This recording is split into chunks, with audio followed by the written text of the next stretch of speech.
Anyway, sorry, where are we? Just nattering away like nothing's going on. Totally threw me for six then. Yeah, it's a little robotic voice. Like, who the fuck is that joining the podcast? Yeah. Put shit up on my screen. Yeah, absolute outrageous. Hello. Welcome to the Pacifist Podcast. Thanks for joining us again. Yeah, I think we're carrying on from where we left off last time. Apologies straight away for the issues I've been having with technology. It's resulted in me having a complete fucking meltdown and resetting all of my technology to basic factory settings. So hopefully we won't be having those problems anymore. Do you know what that sounded a bit like? It sounded like a bad accountancy YouTube video. So the first thing you need to do is reset your computer back to factory settings. Once you've done this, please install your drivers again. I mean, I don't want to go off on a tangent this early into the podcast, but there is nothing more annoying than when you have a basic working understanding of something and it goes wrong beyond your basic working understanding of something. And then you have to call someone up to talk you through the basic understanding that you already understand. For instance, did you have to load up YouTube? Was that what it was? No. I mean, to be fair, it hasn't happened for a while, but you know, when you like internet problems, for instance, I understand how the internet works. I understand how routers work. I know how to reset a router. I know how to check my router settings. I know about IP addresses, stuff like that. All right. And it's really big bollocks. Yeah. Oh, you're odd. Oh, yeah. I thought it was just a little black box. But it's really annoying when it goes wrong beyond that. And I try all those sort of steps, like, I'll try resetting it, I'll try unplugging it for 30 seconds, blah, blah, blah. I'll go and have a look online, see what's... And then I have to call someone and they're like, okay, first thing I need you to do is turn the router off and then wait for about 10 seconds. No, I've done all that. Yeah, I understand that, but we have certain steps that we need to go through in order to work out what the problem is. Oh, you know what? I already just want to kill you. Fuck off. You are absolutely right. Oh, sorry. I know I'm calling a help desk, but I'm not actually a retard. Well, therein lies the fucking problem. Yeah. Otherwise, I'll be working for you. Yeah. So shit. Are you telling me that turning something off and turning it back on again fixes it? This is incredible. Why wouldn't that be a standard response to everything then? Yeah. Oh, wait. Yeah. But anyway, sorry, just a little rant. What they should always do, I think, because that is the most standout clip from the It Crowd, in my opinion, is when I think it's like the first episode, where there's the bomb squad, and he's like, have you tried turning it off and on again? They should just play that sample. They should that's what he's got in the IT crowd, isn't it? He's got the machine. Like, have you tried turning it off and on again? And the woman's like, oh no, that sorted it. Thanks. Yeah, every single computer help desk should have that. Yeah. I haven't had that. The only problem I've had lately is fucking car insurance. Still, did I tell you about that? No. Oh, they do my fucking tits in. It's so irritating. So out of the blue, they're just like, oh, Mr. Johnson, we need proof of everything. They want all my no claims bonus. They want proof of who I am, where I live, that I own my car. And I called them up and I was like, yeah, right. You can have all of this, but none of it has my address on. And they're like, oh, well, doesn't it have your name on it, Mr. Johnson? And I was like, oh, I'm fucking glad you asked. Because I live on a fucking traveller site and the postie is too fucking scared to bring the post to me. So if I put my address on it, which I've done for you, I don't get my post. For example, have you ever sent me a letter? And they're like, oh, yes, Mr. Johnson, we've sent you a few. And it's like, well, I haven't fucking had them. And bear in mind, I am a postman and I have a redirection set up. It has taken, oh my God, I've spoken to, I think, 3 different managers. I've had my manager email their manager. I've had my main manager call their manager. I got it sorted now because I spoke to their union rep. And the guy clearly knows what he's doing. And just went up and he's like, why aren't you redirecting his post? He's like, he's got a fucking redirection. A whole year, mate, a whole year. And they've sent 1 sticker. I didn't even get that fucking letter. because you just put a sticker over it and you just send it on. Yeah, Right. so I've changed loads of stuff to that address. Hopefully that they'll get the fucking message. But oh my God, it's been a fucking nightmare. I was like, well, I don't want to send my driving license off because if I'm not getting my fucking post, you're never going to receive it back. Yeah. Yeah. So I spoke to the car insurance people. I was like, can you not, I don't know, put like my mum's address on there, which is what everything says, because my post will be I deliver to my mum actually as it goes. So it was really easy for me because my letters come in. I'm like, oh, thank you very much. And they're like, yeah, we can do that. We can add a forwarding address. And I was like, okay, cool. And they're like, that's going to be an extra £160 a year. And I was like, you fucking what, mate? I was like, £160? He's like, yeah, to have a second address. I was like, I don't fucking live there. I just want a forwarding address. I was like, they're like, yeah, it's £160. I was like, oh, you fucking shit. I'm not going to stay with you come renewal time. Yeah, bastard. All right, fuck. And then trying to get my no claims bonus, I couldn't remember who I used to be with. Right. I called all three of my previous companies. It was on my last one I got hold of them, and they were instantly brilliant. I was like, it was definitely you. I remember staying with you for an extra year at higher prices just because I liked how you deal with shit. And they're like, oh, Mr. Johnson, it's no problem. I've already sent the email to you. And I was like, oh, God, praise be. Why can't everyone work like that? I know, right? I'm probably going to go back to them, even if I have to pay a little bit more, because they're just fucking good. Anyway, this is normal talk. Sorry, people, if you're listening. Just both having a little rant there. It's just been bubbling over. I mean, that's probably why I've got such bad heartburn at the moment. I mean, car insurance, people. I mean, we were just talking, weren't we? Just literally, we have like a 5-minute conversation before we start these podcasts. Yeah. In which we talk about stuff that we can't talk about on the podcast, and it turns out there's very little. So we have a sort of weird relationship where we just don't talk to each other off air in case we share anything that sounds good on air. But the sad side effect of that is you guys end up hearing about Sam's insurance and my hatred of call centers. So I used to work in a call center. I can see that. I can imagine you've got quite a good telephone voice. I was really good at sales. Really good at sales. Oh, you slippery little fuck. Yeah, I don't know. I'm not a big fan of salespeople. They're in the snake no. Whoa. I wasn't a salesperson.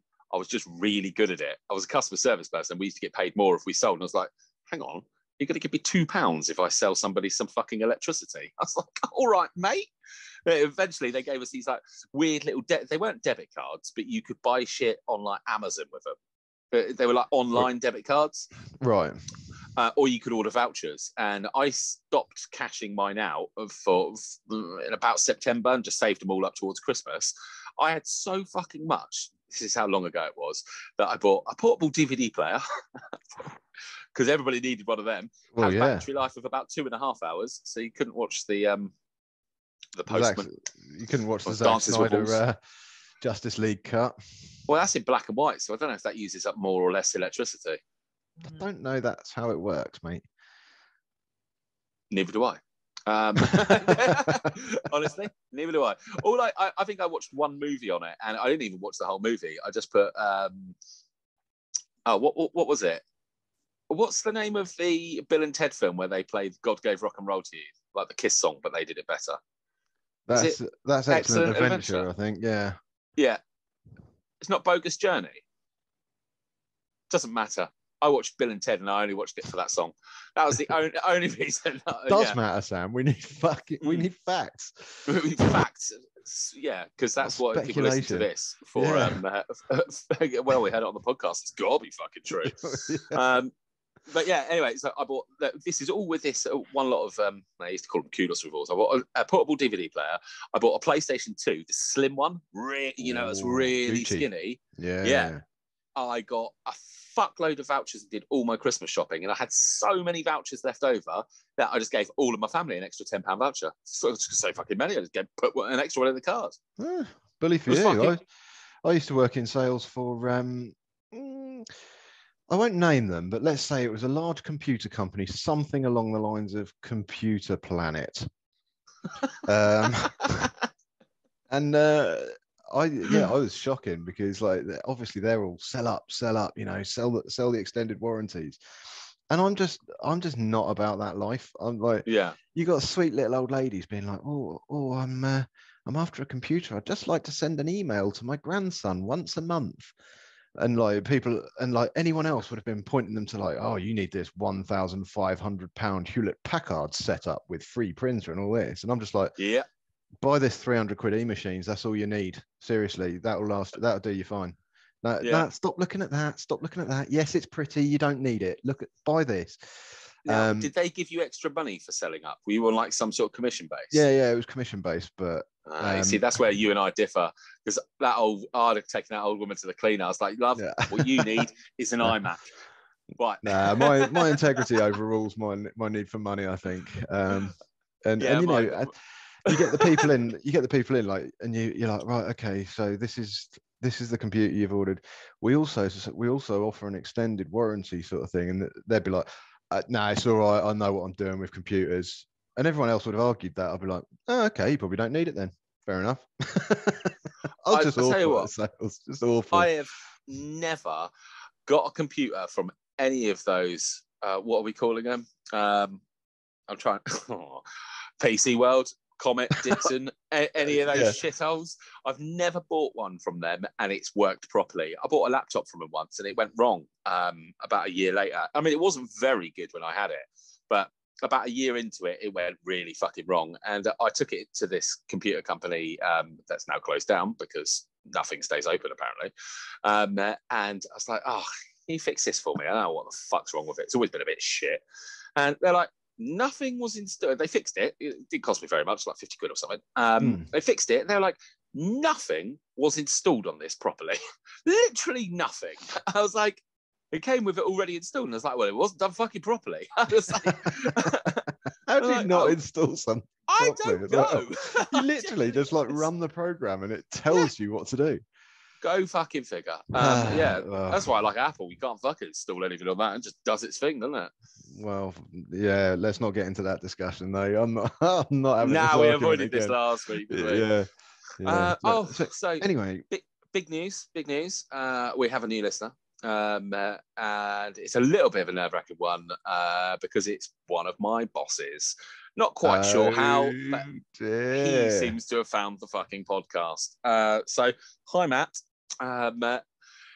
So he can't be anything too offensive. Oh, he's all right. He's a nice guy. And he said he only listens to about 20 minutes. So, you know, I think he's got the attention span of a goldfish or something. He plays golf, so I don't understand that. I don't know. I mean, honesty is a good thing, I guess. I mean, at least, he sounds like a nice guy. Probably a shit manager, though, I'd say. If I was going to make a judgment off the top of my head, fair enough. That's just my opinion, mate. When has that ever mattered? Well, I can't say anything on the matter because he might hear this. But as I say, only listen to 20 minutes, so I'll slack him off in about half an hour's time. How's that? I'll set a timer and we'll just go balls to the floor. Like, slating him in a minute. I've got loads to say about him. Shit loads. This is how we get our extra listeners to listen longer. Yeah, we just take the piss out of them. No, it's all good. Right. No, well, on that subject, on that subject, obviously, welcome that, all joking aside. And any other new listeners we've got or watchers or anything like that, we'll do, if you don't mind, we'll just do the quick normal shout out for likes, subscribes, shares, all that sort of thing, especially shares. Get it out there a bit. Recommend us, but do. No. It's one of those catch-22s. If you think that we're absolutely awful, definitely recommend us because it's just like punishing people, isn't it? Yeah, spread the hatred. Spread the hatred. Yeah, because that's what you want, isn't it? Yeah, in 2021. Spread the hate. Hey, not being funny, but I don't give a shit if people are listening because they hate me or people are listening because they like listening to it. It's if they're listening, that's cool. I'm good with that. You know. Oh, you go for a bit of an NWA thing. Good press, bad press is good press. Any press is good press. Yeah. Well, that's true. Yeah. So you heard it here first. Like and subscribe and share and everything. And everything, like our TikTok page. I love TikTok, by the way. Okay, I don't. I hate TikTok. TikTok is the fucking worst. I've been watching this show on Netflix, but I haven't actually been watching it because I went down a 2-hour rabbit hole on TikTok the other day, and I looked up at the TV and I was like, oh, that's gone. But I really like it because I can put a clip on that. And it just forwards to everything, Mushu. It's that I have to upload it to everything. I just it is. It is quite convenient, yeah. It's so fucking handy. But I go into it, it's a fucking rabbit hole. I keep watching these lesbians. They're really funny. Really funny. I think I know the ones you mean, yeah. One does a chat up line? Yeah. Yeah. Just absolutely filthy. I was thinking about eating out later or something. And the other one's just like, oh, yeah. Oh, what are we eating? You. Ah! It's the girls' reactions are fucking priceless, man. They're so funny. Yeah, absolutely love them. I mean, I've had to put a filter on my video today just to take away the bags under my eyes, because I go to bed knowing that I have very, very little sleep ahead of me. And then I'm like, I'll just watch a couple of videos on TikTok just to get me in the mood to sleep or something. And then I end up having like half an hour of kip for the rest of the night or something like that, just because I do exactly the same thing, just end up watching videos of people dancing to stupid songs and shit like that. Have you seen the fat guy who's like, lunch? And then he just and then he always uses his hands. He's like, roast dinner. And then he picks up a potato and he's like, potato, and he bites it. It's gross. He's like, peas, scoops them up and just fucking throws them in his face. He's the I can't help but watch it. It's like dog shit. My eyes are just drawn to it when I'm walking along. But I'm on TikTok and I'm like, oh, you make me so angry. You talk with your mouth full, you jam, you're picking your food up, fried breakfast. And he's like, bacon. Picks it up and takes a big bite. And I was like, oh, motherfucker, what are you going to do with that egg? And he's like, egg. Just like, oh. That sounds gruesome, man. It's not the sort of thing I want to see. It's horrible, but he's also lost a really shitload of weight. So if that's the way to do it, it's just eggs. Oh, it's annoying. Eat with your hands. Maybe all the grease ends up dribbling down your arms or something rather than being ingested. Yeah, it could be. I mean, good for him. He's lost a shit ton of weight, but fuck me, his videos, they're awful but brilliant. No, I mean, it's TikTok for you, isn't it? It's just a massive, great K-hole. And I'm still working out how to use it. Like one of my friends is a TikToker. I suppose that's what they're called. Yeah, I guess so. He's got a massive following. He's got like 60,000 subscribers or something. He's got over 1 million likes. It's dead impressive. But I don't know how to work it properly. And I follow him. And I must have spent an hour watching his videos. I mean, some of them really did make me laugh. It was genuinely really funny. Really funny. But I was just like, I want to watch something else. And it turns out I was just watching the following page. And I was following just him. So all it was showing me was just his videos. And I tipped it over and I was like, oh, there are other people on here then. This isn't just his not his platform. I have a new wine. Oh. It's a white version of that red shit that I was drinking because I couldn't find the red shit. Fair enough. And what's it like? Not as good as the red shit, Mushu, if I'm honest. The red shit was much better, but I didn't. Wine! I didn't realise you were so cultured. I'll have a glass of the red shit, please. Yeah, one glass of jam red shit, please. Ah, that to you. Yeah, it's all right. I'm not a big fan of white wine, but I am a fan of trying new things. Absolutely, yeah. Anyway, you did a beautiful little segue into it, and then I just started talking about fucking TikTok.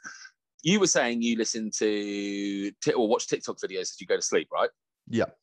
Okay, well, being as we're going to sort of try and finish off the dream aspect, sleep is fairly important. Yeah. Do you have like a routine for bedtime? That's, yeah, have a little bath, have a glass of hot milk, get into bed. Generally, it's just play PlayStation until my eyes are hurting or I'm falling asleep whilst playing it. Okay. And then just go brush my teeth and wriggle into bed. Really? Oh, okay. I mean, it depends. Sometimes I have to have a shower before I go to bed. You shower before bed? Sometimes, yeah. Yeah, if not all the time, but bear with me. Beep, beep. Still going? It's unplugged from the mains at this point. Yeah, now it's like, you fucking turned me off, dear. I fucking get you out, you fucking... I swear to God, it's got a mind of its own. It's been on all day and it's not beeped once. The moment I've turned this on, it started going. Jealousy, mate. That's what it is. It's become self-aware. It's like Skynet. And it shouldn't be making this noise when it's unplugged. It's got no power. It's got no power going to it, right? Outstanding. Yeah, that's fucked up. Hey, yeah. It stops eventually because it dies, doesn't it? Well, yeah, it can't carry on forever. That's weird. It's weird that you have to have a shower before you go to bed, though. I mean, because that wakes me up. I have a shower. The second I walk in the door, I have a shower. And then I go to bed fairly early because I'm up so early. Like, I get up at 4 every day. So I go to bed, like, well, now, really. Sorry, mate. We're keeping you up. Nah, it's absolutely fine. I'm used to the Monday being tired bullshit. But yeah, I go to bed about 9ish. I presume when it's summer hits and it's brighter a lot later, I'll probably go to bed a little bit later. Yeah. But yeah, so no, I don't shower every day, every time I go to bed. But if it's been like, if I've been at work or something like that, and it's, you know, just if it's been a particularly sweaty day, I don't like getting in the bed like that. I'll go and have a shower before I get in. You see, I just do that when I get it. The second I walk through the door, I'm like, right, have a shower now, because it peps me up as well. It's like, if, you know, I don't want to just get in and pass out at fucking 6 o'clock in the evening. See, I'm quite weird.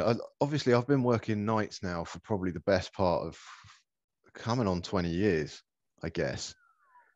It's a long time, so I'm pretty much nocturnal now. Like, my bedtime will be about 4 or 5 o'clock in the morning, normally on a day off or when I'm working. Yeah, so I get replies from you when I'm waking up in the morning. That's like, it's really weird. I'll be like, I'll send you a message before I go to bed, and you'll reply, and I'll be like, what the fuck? And then, oh yeah, you're getting up, aren't you? But what I've found is it's really affected sort of how my body gets tired and doesn't get tired. For instance, you say like showers wake you up and stuff like that. They don't have any effect on me. Really? No, either wake me up or make me feel more tired. But they don't really do either for me. Energy drinks is a weird one. Yeah. I used to drink shit tons of energy drinks to try and keep me awake. And I think I spent so long drinking them to try and wake me up that eventually what's happened is my body now associates them with being tired. So if I have an energy drink now, I get tired and I just want to go to bed. That's fucked up. That's really fucked up. I don't know if that's a science or if it's just coincidence or what, but that's what happens. It could be science. It could be science. You never know. We might hit upon some science at some point here. Very true. I mean, it's an interesting thing about the energy drinks, though, because I like an energy drink. I like that white can of Monster, the sugar-free one. Right. It's quite nice. But I like them to actually pep me up. Like, by the end of the week, like come Thursday when I'm really tired, that's when I'll take one with me to work and I'll sip it through the course of a day. But if it stops working, I stop drinking them and like sort of detox from them a little bit. Yeah. Because, they're so bad for you. You hear about that kid who died? He was like 20 odd. He was like young 20, so we'll say like 22. And he was drinking 4 of them a day and his heart just exploded. Yeah. Which is, I was drinking 4 cans of Monsters a night. That's too many, Mushu. Yeah. Hence why it's past tense. I'm assuming it's come up here before, but obviously I've got issues with my heart at the minute. I wonder why. Yeah. And I was basically told, look, you need to cut out alcohol, you need to cut out caffeine, and you need to cut out nicotine, or you're going to have real problems within the next few years. Hence why I don't really drink anymore. I don't touch energy drinks.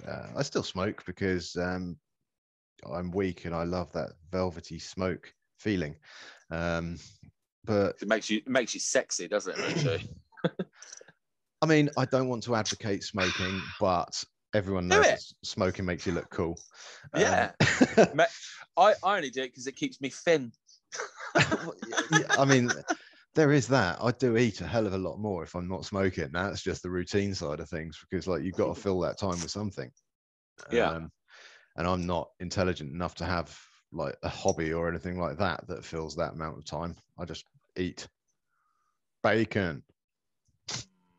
Oh, I love bear bacon. It's so good. It's the best animal. It's not actually an animal in itself, you know that. Not like you don't get wild bacons running around. Fucking should be. I'm not arguing with that. I'm just saying that's not the way the world is. Bullshit, stupid world. Okay. Well, you're fucked up, by the way. Energy drinks should make you tired, but I mean, you can't find that out anyway because your heart will explode. for £1. Oh no, that's Rambo. I don't know. Times are hard. I'll take a quid. Yeah. Yeah, the drink will cost £1.30. You'll be in the whole 30p. And a heart attack. Yeah, oh, great. Yeah. Well, at least you're not in America where it'll cost you 50 grand. 50 grand to not die. Yeah, that's it's fucked up, isn't it? I honestly don't know how Americans deal with not having like a national health service. Crime. Lots of crime. Yeah, but you read these, but that's the thing. Like a large portion of crime must be down to people trying to pay hospital bills and things like that, and people that have never really had any criminal intentions. Because I read stories all the time of like these little old ladies that embezzle money or something like that because their old man's got cancer and they want to pay for his treatment and shit like that, and that's the only option they've got left to them. I mean, we saw Breaking Bad, didn't we? Yeah. It's a perfect example of it. But at some points, like you would think that any intelligent nation would turn around and be like, "Ooh, hang on a minute, something's not right here." If we're if our citizens are turning to crime to stay healthy, maybe we need to look at the system. I mean, I'm not saying ours is perfect, but yeah, I mean, at least we put people back together and it doesn't cost them an arm and a leg. Well, yeah. Imagine if it did. We'll save your life, but we're taking an arm or a leg. Your choice. What'd you go for? Leg. Leg? I was going to say left arm. Oh, no, but then I'd have to drive an automatic. Yeah, no. Ooh, it's difficult. If I take my leg, I can eventually save up and get some tank tracks. I could be like Johnny Five. I'm five alive. Benjamin. I love those films, but they hold a special place in my heart because my tape for Short Circuit 2 was recorded over an old stepdad's porno tape, and there was a solid 45 minutes of old school smut on it. Wonderful it was. Absolutely wonderful. So I finished watching Short Circuit and then crank one out. Well, I was young, so I didn't even do that. It's just watching some people get down. Just watching the boobies. Yeah. Oh, VHS porn though. It's like as low def as it gets. I don't even know what that was coming out at. It wasn't 540. It's all grainy. And you know the good bits because they proper go snowy, don't they? Where they pause so often, that sort of thing. Well, I didn't have a VHS with 2 video heads on it. Oh, man, this is something for the older generation. But so you remember how cassettes worked? You had that one spinning little wheel inside. Mm-hmm. If you, the more advanced ones had 2 spinning wheels, so when you paused it, you'd get a perfect freeze frame. I mean, if I'm teaching you how to suck eggs, just tell me. But yeah, I didn't have a double-headed one. I only had a single-head one, so it was always still fuzzy as fuck. But yeah. Never understood why people would pause it. Like, oh yeah, pause Basic Instinct, and she flips her legs over. It's like you can't see anything in HD. You definitely can't see anything with wibbly wobbly lines going down the middle. Yeah, and at the end of the day, she kind of looked like a man in that anyway. Yeah, what's her name? Michelle? Is it? No, it's not Sharon Pfeiffer. Stone. Stone, that's it. Yeah. I watched something else with her in it the other day. It's the cowboy one. Not the good, the bad, the ugly. The quick draw competition with young DiCaprio in it. Is that? No, The Quick and the Dead. The Quick and the Dead. Fucking brilliant. I haven't watched it in years. That film. So good. Fucking awesome. Yeah, absolutely amazing. Young and DiCaprio. My God, that man is incredible. I mean, excuse all of his new stuff. It's all good, whatever. But have you seen like What's Eating Gilbert Grape? No, I've never seen that. Oh, well, he goes full retard in that. And I can only say that because I'm quoting Tropic Thunder. Never got full retard. He went full retard, and it was incredible. I mean, it was just such an amazing performance. It was so good. And then I watched The Quick and the Dead, and I was like, fuck me, I forgot DiCaprio was in this. It can't have been. I mean, if he was older than 20, I'll be surprised. Yeah. I mean, I found, because I watched that the other day as well, weirdly. That's strange. Yeah, and I found that every other actor kind of looked the same as I always remembered them. You know, you got like Gene Hackman. Yeah. He looked how I always think he looks. You know, if I picture him in my head, that's what I think of him. Sharon Stone, obviously, she was hot in that. Yeah, well, that's why I brought this up, because you said she was a bit mannish in Basic Instinct, but in The Quick and the Dead, I mean, maybe it's because I just like the cowboy look, because I definitely like the cowboy look. Yeah. But she looked pretty fucking good in that. And she's not shy in it either, which from a gentleman's perspective is always a good thing. Yeah, and who else was it in there? Russell Crowe? Yeah, Russell Crowe, because I was just like, this is probably something that you're going to hate me for, but I was like, is that the guy from The Greatest Showman?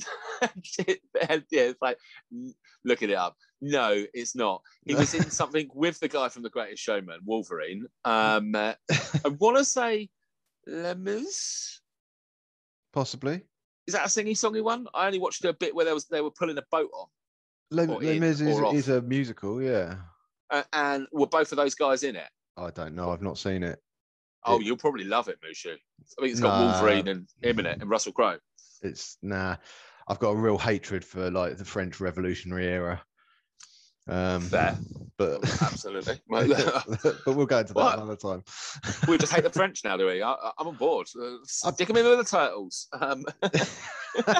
Yeah, fucking cheese-eating surrender monkeys. Off you go. I heard about their new flag. It's a white cross on a white background. Fucking classic. Yeah, but anyway, the point I was making was that all of those actors in The Quick and the Dead looked the same as I think they look, and then Leonardo DiCaprio comes along and he looked like fucking 12. Like, yeah. What? How is everyone else the same age and he's just like really, really young? He's so good. Total horn for him. I mean, that's probably a bit PD considering how young he was, but he was just a legend. I can't really think of a bad thing he's done. I didn't watch The Great Gatsby because it didn't really tickle my pickle. No, but I mean the beach. Sorry, was very good. Yeah, the beach. Didn't really understand the computer game sequence. I mean, I've watched a lot of. I've played a lot of video games and I've smoked a lot of weed, and that's never happened to me. No, me neither. No. No, I've also never gone running through woods with like ganja growers chasing after me with AK-47s. So. But then, when I was younger, I used to take quite a lot of hallucinogenics as well, and that still never happened to me. Oh, really? So fuck knows what he was on. It might have been like blowfish venom or something like that. Who knows? Yeah, maybe. He's got some ayahuasca. Is that ayahuasca? What do the Native Americans take? It's a bit like acid. Oh, God. Peyote. Peyote. Or peyote. That. Well, I don't know. I don't fucking have it. No. I've never been on a spirit walk. But I'll give you that. He is in a lot of good films. Yeah. I'm not a big fan of the Titanic. What? What's wrong with the Titanic? Well, a bit Celine Dion. It's just a bit sort of like, you know what's going to happen, don't you? There's no surprise in it. You are right. I did go into that movie knowing the end of the film as it started. Well, this is going to be a bit of an anticlimax, isn't it? Looking at this magnificent ship, but I still loved it. I thought it was great. Yeah. I saw that in the cinema. Can't have been older than like 13 or 14. Yeah, there's just a lot of holes in it, isn't there? Like, the classic sort of like. There was a big hole in it. No pun intended. I meant the storyline. Like the bit at the end when there's clearly enough room for everyone, like in the lifeboat to climb onto that fucking whatever she was. She was on a door. Yeah, there was loads of room for him to get on that. Well, yeah, but he was being a gentleman, wasn't he? What, by freezing to death? No, he's been a mug. If anything, you'd knocked her off, wouldn't you? I'd have given her 20 seconds to invite me up onto it, and then I'd have tipped the fucking thing over and gone off on my own. Shit, did I knock you off? My bad. I'll give her the chance to do what's right. I'll be like, oh, it's really cold in this water. Like, yeah. I'm like, legs are starting to get a bit tired from just like kicking constantly. Like, yeah. Getting very, very cold now. Yeah, I wish there was somewhere dry I could climb out onto. Yeah, you know what? Fuck you. I'm taking this door. And you know what? I'm gonna go and rescue that matey over there just to prove a point that there is plenty of room on here. Fuck you. The guy with the whistle. Yeah, whatever. The guy with the violin. I like the band. They're my favorite. They're my favorite people. That was a particularly touching bit of the movie, wasn't it? Yeah. Gentlemen, it's been an honour. Am I right in thinking that actually happened from Survivor stories? I think so, but I mean, I reckon there's a lot of bullshit that went on with that. Yeah, I think that every one of those survivors probably pushed someone in the water to get on those boats. I mean, let's face it. Let's face it. And when they're rowing out, they'll be like, right, what happens in the boat stays in the fucking boat, yeah? Otherwise, you're going in. Eyeing up the tasty ones. Like, Food's getting a bit short, isn't it, Sam? Yeah. Oh, those fat ones would be all right. They got loads of insulation. I see seals flopping around in this water all the time. Fuck, they'd definitely throw me overboard. There's no way they wouldn't. They'd be floating to shore on you. Yeah, definitely. Oh, that's a sad thought. Yeah. Oh, yeah. Anyway, I like it. Fuck you, you're wrong. Okay, Right, comment down below. Titanic, great film, yeah? No. I don't know what, waiting for a reaction. It's not going to be out there for ages. I was going to say we're going to be waiting a while. Yeah, a little bit of a stupid question, but still, comment below. I'm right, Moosh is wrong, yeah? Story of my fucking life. Anyway, we've done a little bit of a tangent again here, haven't we? Yeah, but coming straight back onto it, I was going to talk about, we were talking about what your sleep routine is. And how do I put this nicely? It sounds like a fucking nightmare. It's so far removed from what I do. I can't play video games up until the point I go to sleep because it leaves me too wired. Right. Like the blue light aspect, I think it really does affect me. Yeah. But saying that, I do watch YouTube on my tablet. I've got this really nice little tablet stand. It's what my tablet's on now. So it's such a lovely height. So with the lights off, there's just like a floating screen, which is great. But I watch like YouTube videos.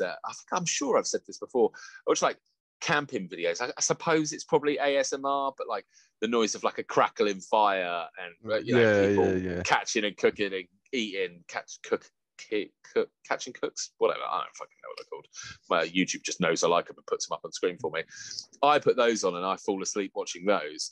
But I can't play video games or shower or drink a cup of coffee before I go to bed. So it's none of that. I've been on Resident Evil 8 just recently and going to bed after playing that.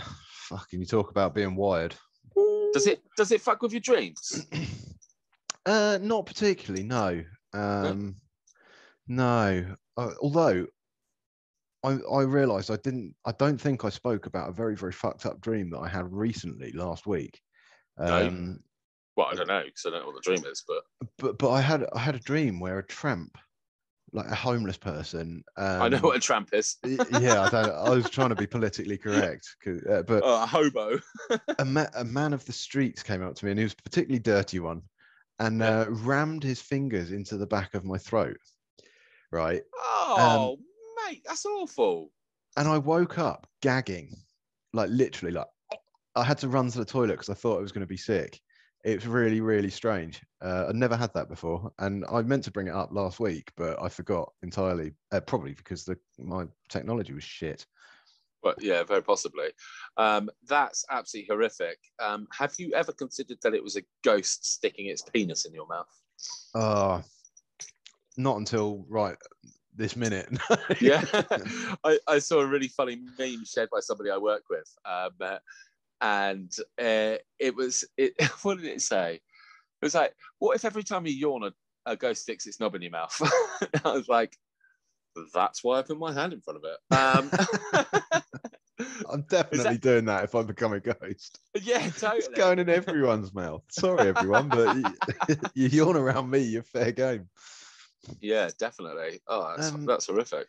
No, I didn't consider that, but what a disgraceful thought. Okay. Sleep, dreams. I had something I wanted to say last week that we didn't get onto. I think we started talking about it, like how things can affect your dreams, you know, the films that affect your dreams and all of that sort of stuff. I've got a very specific memory of when I was doing my A-levels. Sorry, this is going to take a little while. My media studies teacher told me, when you're studying, listen to classical music because it's in the treble spectrum, and treble, as opposed to bass, stimulates your brain. It makes retention of information a lot better. Bit of science there for you. It did come up, Mushi. Bravo. Anyway, so I'm listening to Beethoven's Moonlight Sonata. Yeah. You'll know it from Resident Evil. I know that. Yeah. Yeah, I'm not completely uncultured fucking heathen, you know. I do know some classical music. Believe it or not, Mushu, sometimes I'm talking to the listeners and not you. Fair enough. Yeah, it's a beautiful, beautiful piece of music. Everybody knows it. Anyway, so I was listening to that while I was studying, and I used to use my stereo to wake up. and it would play the last CD that I was listening to, which, admittedly, I used to wake up to Enter the Sandman. Enter Sandman by Metallica. Oh, I didn't know. It didn't have the in it, but still, there's no Sandman. Yeah, carry on. I thought it was like a gay thing. It's just like, it's just like Enter the Sandman. Oh no, okay, right. Well, that's that. Dream shattered. That song has just taken a completely different meaning to me. Sorry, mate. Sorry. Yeah. Anyway, so I was studying till late at night. Left that CD in, and I wake up to it starts off really, really quietly, and it's do do do do do do do. And it got into my dreams. And I still, to this day, remember this dream. It's so fucking random. So my manager at the time was this guy called Wayne. It was particularly cool, and I was working at McDonald's. Now, it cuts to, from whatever I was, the music kicks in, and it becomes basically like a Vietnam movie.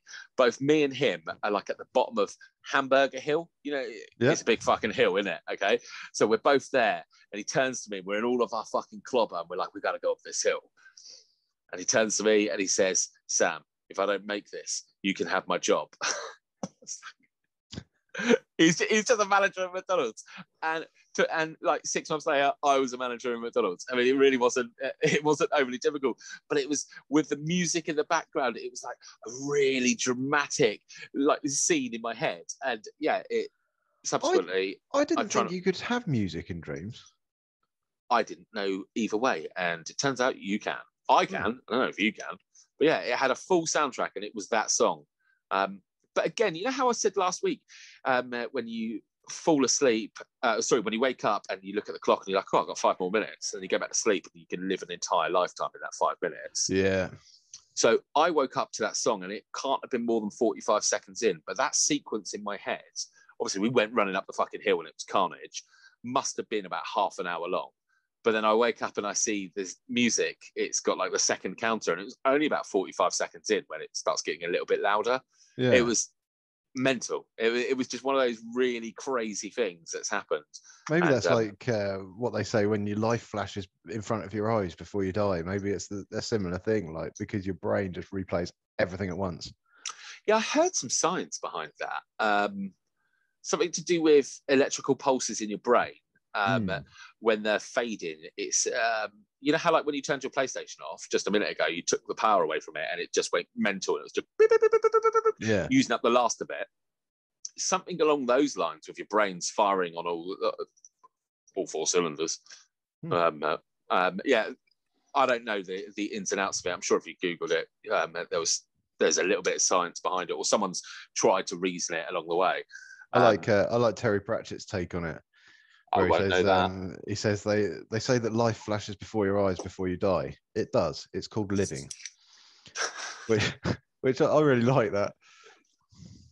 I've got a little bit of regret for not reading Terry Pratchett when I was younger. So I've tried now, and now I feel like I'm a little bit too old for it. Maybe.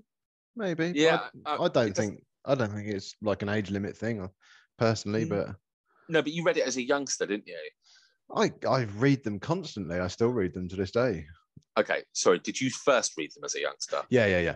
Okay, so when you reread them now, it sort of takes you back to that place. It's like when I read Harry Potter. I'm on the Goblet of Fire at the moment, just in case you're wondering.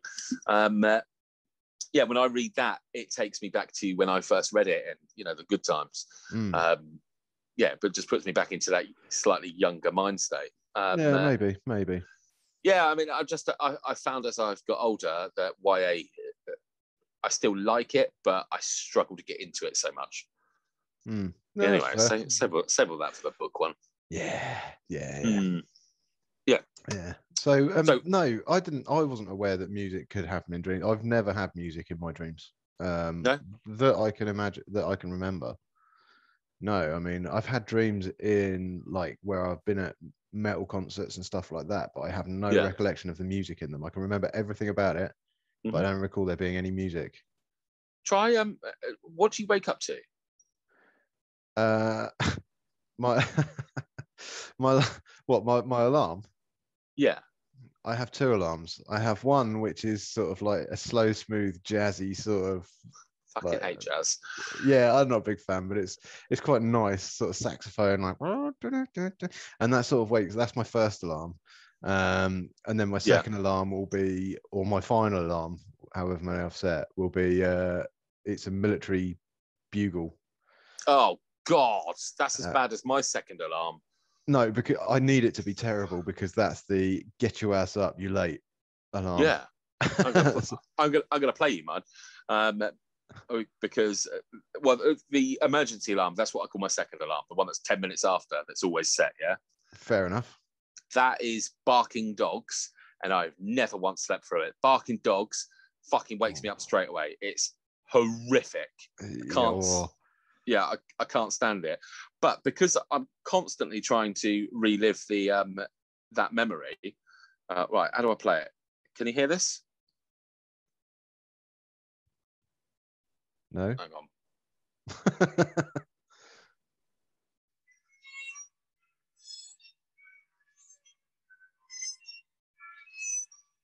Can you hear that? It sounds like violin music or something. Yeah, it is. Yeah. That's what I wake up to. It's Mozart, I think. Okay. I think. I'm not 100% sure. Yeah, because I'm basically trying to recreate that whole Beethoven situation happening. Plus, where it builds up to a crescendo, it's much nicer than waking up to barking fucking dogs. Yeah. I find my day starts a lot nicer when it starts off. It builds up as opposed to.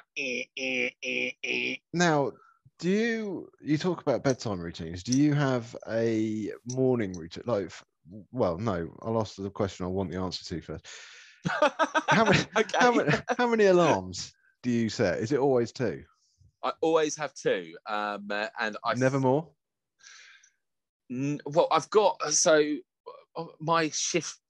The hours I work have changed. I used to have an emergency one on my watch at 5:15. Right. Because it's nice wearing my watch to bed, but my watch is a little bit old now, so I usually charge it overnight. But yeah, it's 2. I've got one at 4:00 and I've got one at 4:10, just in case I don't wake up at the 4:00 one. Yeah. Which I normally do. Why? How many do you set? Normally just 2, if it's a normal day. But I don't set them. I've just programmed my phone to what time I need to be up every day, and it just does it. This is going to shock you a bit, but I've got this weird habit. Really? I really, really, really like when you wake up and realize that you don't have to get up straight away.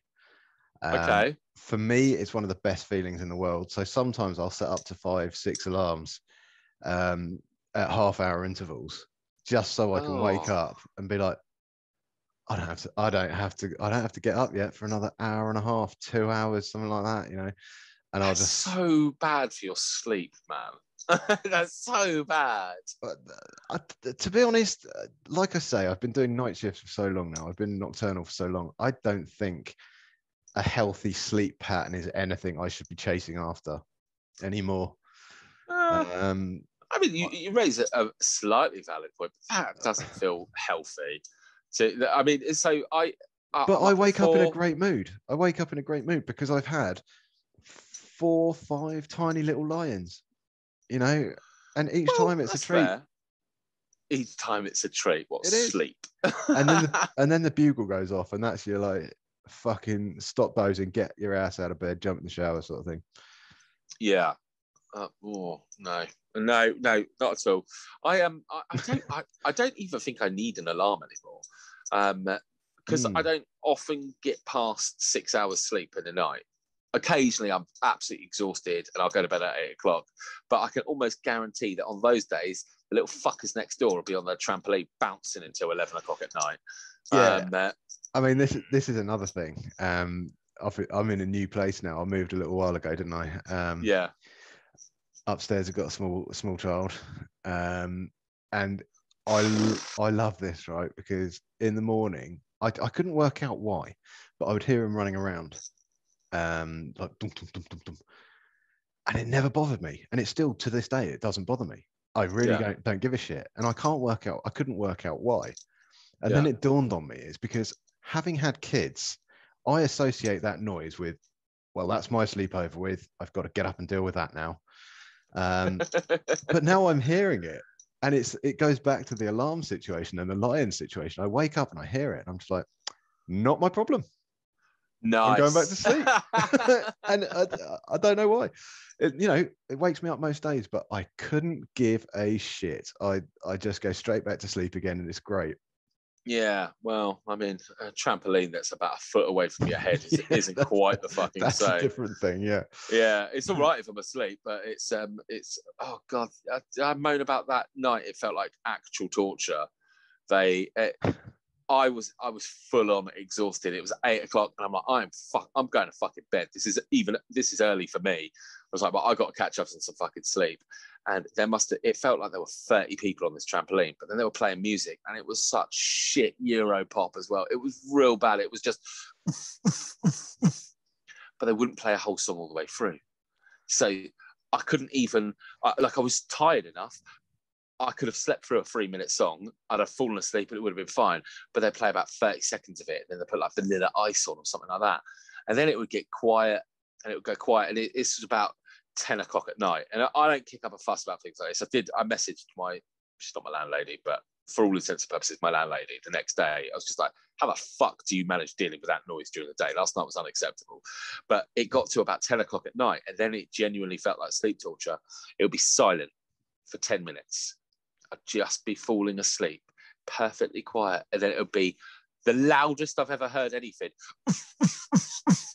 for that long. Just that long. And then it goes silent again for another 10 minutes. Oh. So again, I'd fall asleep. It was the worst. It's not happened since, because their mum came back. I think she might have been at work or something. I don't know what. She came back at 11 o'clock and fucking raised hell. And she's like, you fuck off, you get back in your bedroom. I was like, I like her. I can live with this noise now. I'm in tears at this point. I'm just like, I just want to sleep. I'll tell you anything you need to know. Yeah, it turns out sleep torture would, I'd spill. Don't give me any secrets that you don't want it to tell. Sleep torture is all it takes. As soon as you need a nap, you get all chatty. Yeah. The next day, it pissed down. I mean, I don't think it's stopped raining since, actually. And I got home and I was just like, I'm so happy for the rain. Because one, the noise of rain is one of those things that literally sends me to sleep. It's like my go-to relaxation noise. I used to play it when I slept. And then my housemate said I was a bit weird because they could hear it. They're like, why does it sound like there's a storm in your bedroom? I was like, I found this track. It's like an hour and a half of just like rainforest noises. So it's like frogs and rain. And I was like, it's the most relaxing thing ever. I've never slept so well in my life. They're like, yeah, it's really weird. I was like, all right, I'll turn it off. Have I been into the to my sleep tracks experience? No, but I'm dead interested. I'm sure I've mentioned this before on the podcast, but I'll go for it again. I downloaded a series of sleep tracks, of meditation tracks, sort of things, designed to help you fall asleep. And there were things like babbling brooks, rain in a forest, all of these sort of things. Campfires. Campfires is the best. The fucking underwater one. I put it on and it was beautiful. It's like, all that sort of noise. Yeah. And I was like, this is nice. Yeah, I like this. And it's about 20 minutes in, just as you're dozing off, that they introduced the first whale song. Yeah, they're not the best singers. Like, I'm just dozing off. Somebody's like, boom! Like, fuck! I was like, what was that? And then it stopped again. And I was genuinely like, I don't know if that noise just happened or like if it was in here or what the fuck. And it was only when I heard it again, I was like, oh, okay. That's an alarming sound, because I mean, not being funny, being underwater would be quite relaxing until you saw a whale or realised that there was a whale around, because they're fucking big. They are really big. Do you know, they're a fascinating creature. Did you watch that Blackfish documentary? No. Oh my God, you should definitely check it out. Listeners, viewers, if you haven't watched Blackfish, definitely worth watching. Is this the one about the pollution in the sea? No, because I'm not watching that. I started watching that. That's the recent one. Yeah. Everybody knows the sea's full of plastic, and he's like, oh, and then I discovered the sea was full of plastic. It's like, no fucking shit. They make reference to it in Aquaman, for Christ's sake. Yeah, I was like, right. No, I mean, we haven't got plastic straws anymore because of a fucking turtle sniffing one. Stupid cunts. Have you never seen Bear Grylls Island? Yes, the only reason they survive exactly. is because they find all that shit. Yeah, live off Tango that just washes up, don't they? It's just endless bottles of Tango. And the castaway, that's the only reason he got off the island was because of that fucking Portaloo. Exactly. Yeah, that trash one. I mean, if you need to see that to realise that we use too much plastic, you're a fucking moron. But no, Blackfish, on the other hand, is about SeaWorld. And you know the famous SeaWorld advert with the black and white fish, whale. It's not a fish, it's a mammal. It's an orca, isn't it? It's an orca. I think it's called like Tahiki or something. Or Taki. It's got T's and K's in it. I don't fucking know what it's called. It's a big, massive, great the killer black and white fish. Yeah, him. It's called fucking. It's called Blackfish, you stupid cunt. I'm not disputing the name of it. I'm just saying the description of it. You could have just said the killer whale, and most people would know what that was. But sometimes, carry on. You make me look like a right fool, Mushu. I don't know. I just point it out. You do all the hard work yourself, mate. This is. I like to think of it as a team effort. Yeah. Anyway, so anyway, I don't want to go into the documentary. No. I mean, we could do an entire show based on that documentary because it's fascinating. But they do go into the layout and makeup of the brain, and more. Well, the layout of the brain on a whale is incredible. So if our brain is this big, I mean, or a lady's brain, the size of squirrel, Dr. Ajapashan said. I watched it on Borat, so it must be true. But yeah, so if a typical man's brain is the size of this circle,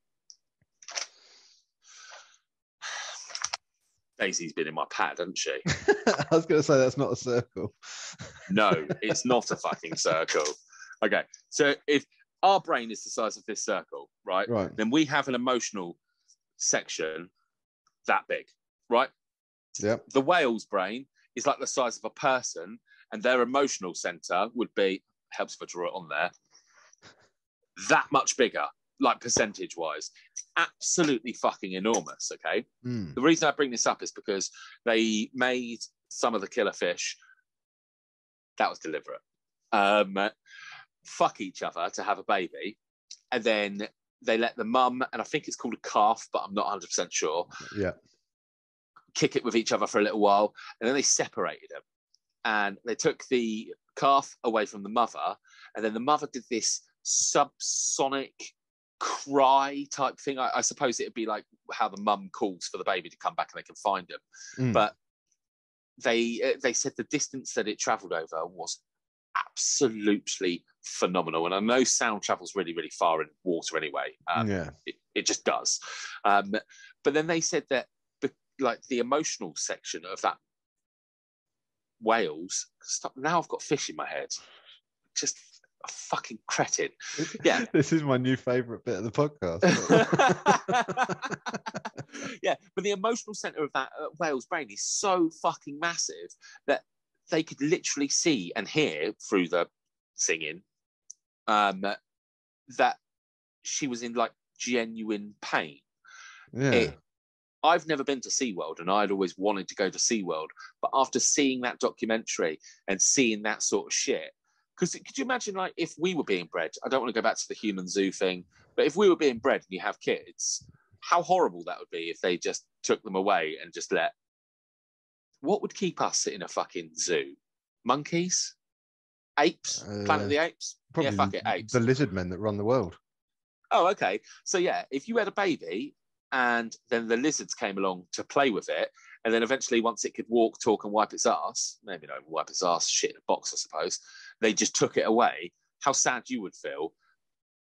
But your emotional receptors were like 10 times the size of what they are. I've never felt emotion towards a fish before. It made me really fucking sad, that did. And yeah, so not that I went to SeaWorld, but I now boycott it. Yeah, well, I'd boycott it anyway. I mean, I'd boycott anything that's outside, really, because I don't really like outside. And I don't watch documentaries like that because I already fucking despise humans anyway. I think we're a shitty, disgusting race of creatures which are all self-centered and fucking greedy, you know? Oh, hang on, but you know SeaWorld isn't like people swimming, it's other animals. Yeah, but it's us that put them there. None of those creatures are there on their own free will, are they? It's because some scummy humans come along and plucked it out of the ocean and put it in a tank so other scummy humans can go and watch it for their pleasure. It's disgusting. Well, I mean, up until I saw that documentary, I would have argued with you that it wasn't, and that I'd like to go and see a fucking whale, and they're fed and they're quite happy. But it turns out they're really not fucking happy, and it's mean. So, I suppose I agree. Shock horror. Yeah, fuck up. No, I said last week I like whales. Whales are sound. We don't fuck turtles whales that can go fuck themselves. Yeah, fuck themselves. Yeah. Slow ass cunts. I think it's time to redesign some of the merch. I'm definitely gonna come up with a fuck the turtles t-shirt. Maybe we can ask Tash to draw something. She's really talented. You like the overlays? Yeah, I do. Thanks for everyone that's voted for them so far. I think we should bump that post, really, shouldn't we? Yeah, I think a lot of the votes are going along our sort of lines. Yeah, which is good. I'm really, really quite happy about them. Yeah, I'm looking forward to seeing how it pans out. It's very talented. Tash does art on Instagram. By the way, we'll drop a link in the the description on YouTube. Well worth a follow. Her stuff is sound. She's got mad skills. But yeah, that'll be something that happens soon. I've got to work out how to technology it. I don't really fucking know how. Well, if it's on TikTok, I'm sure you'll work it out. Yeah, you say that, but we shall find out, shan't we? Right, I've just got a page full of circles in front of me. Right, sleep. How long do you sleep for a night? Do you have a same amount? A minimum requirement, shall we say? Between 5 and 6 hours. Yeah, it's about the same for me. Yeah. I can do 5 hours for 4 days in a row before I start getting really tired. It gets less as you get older, doesn't it? The required amount of sleep. Yeah, which is good because I think it's a waste of time, really. I mean, it's just there's a lot of shit I could be doing instead of just having what is sleep? You just put yourself in a fucking coma for a few hours just while your brain goes haywire. It's literally like opening the door, letting your brain out to play for a bit.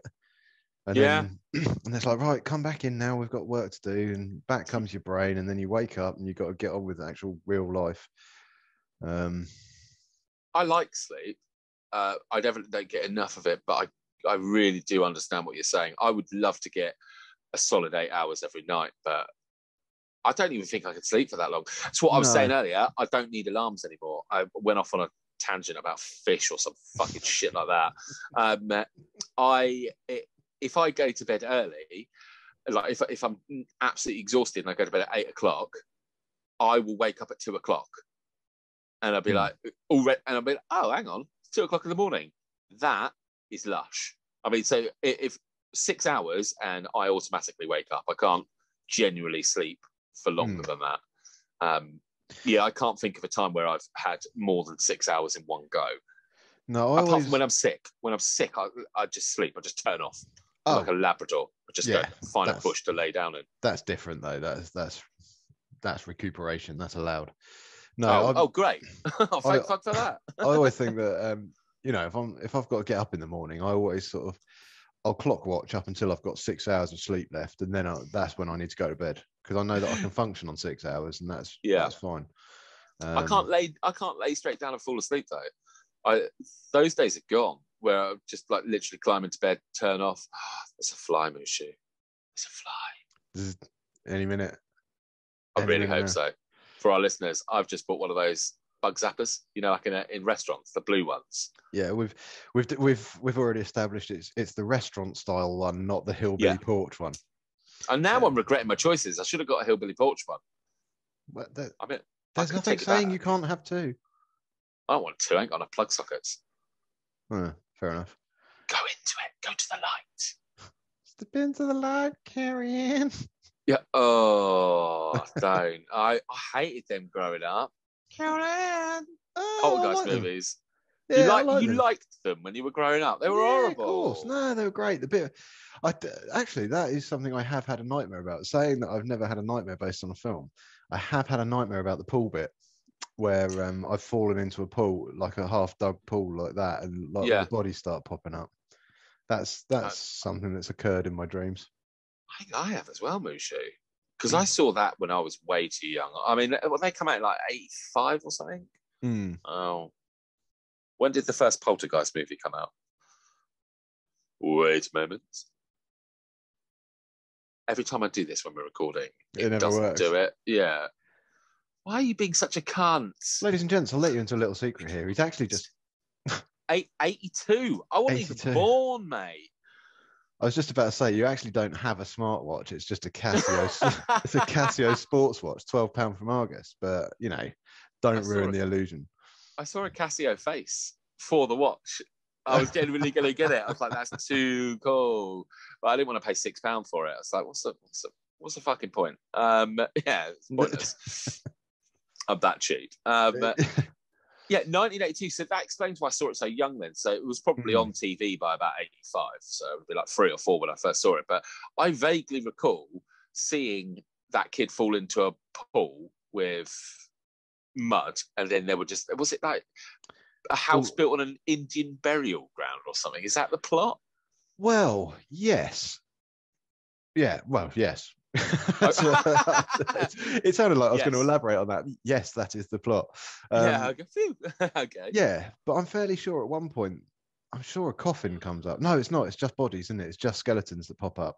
Yeah. I vaguely recall having dreams like that when I was a kid. That's fucked up shit. What's the earliest horror film you saw as a child? Oh, probably Nightmare on Elm Street, maybe. Oh, really? No, it wasn't. Ooh. It was The Changeling. Not many people have heard about it. It's not Angelina Jolie one about the kid getting kidnapped or anything like that. It's previous to that. It's probably about 77, 78 it came out. Okay. I reckon.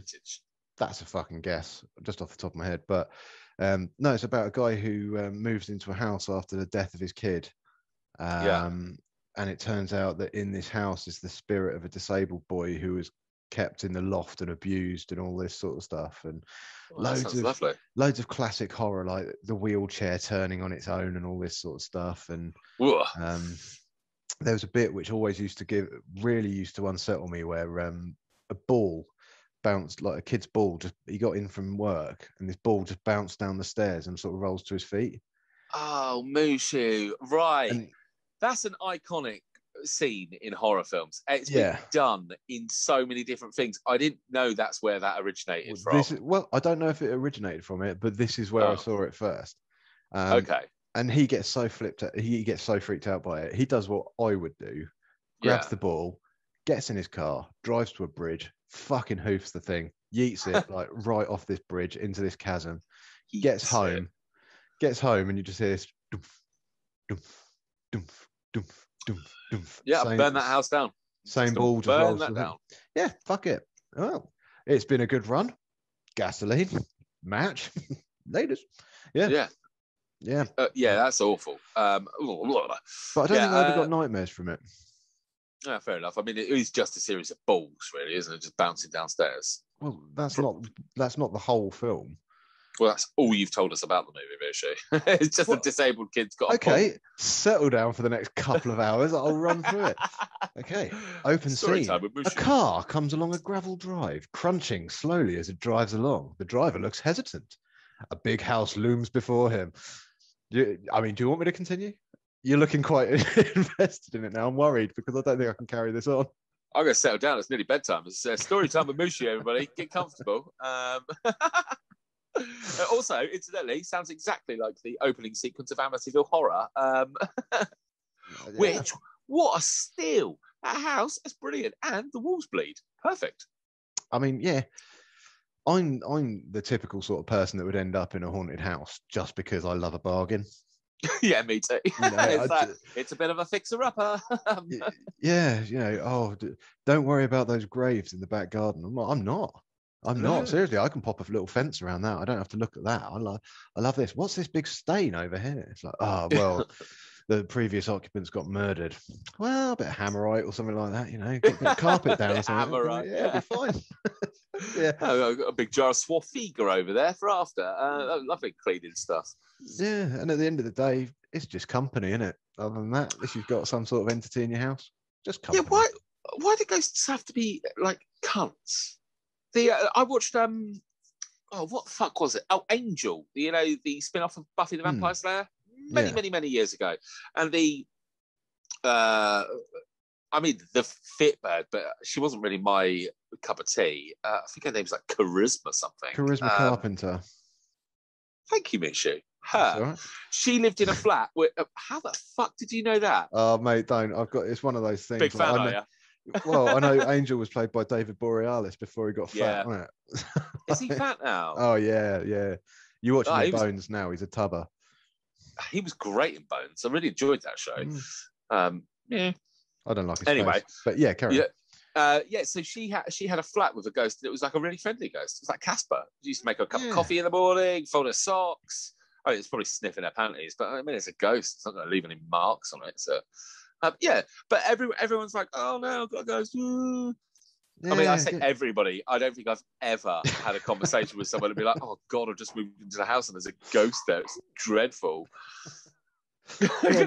Straight away, it's like, get a priest. We need an exorcism.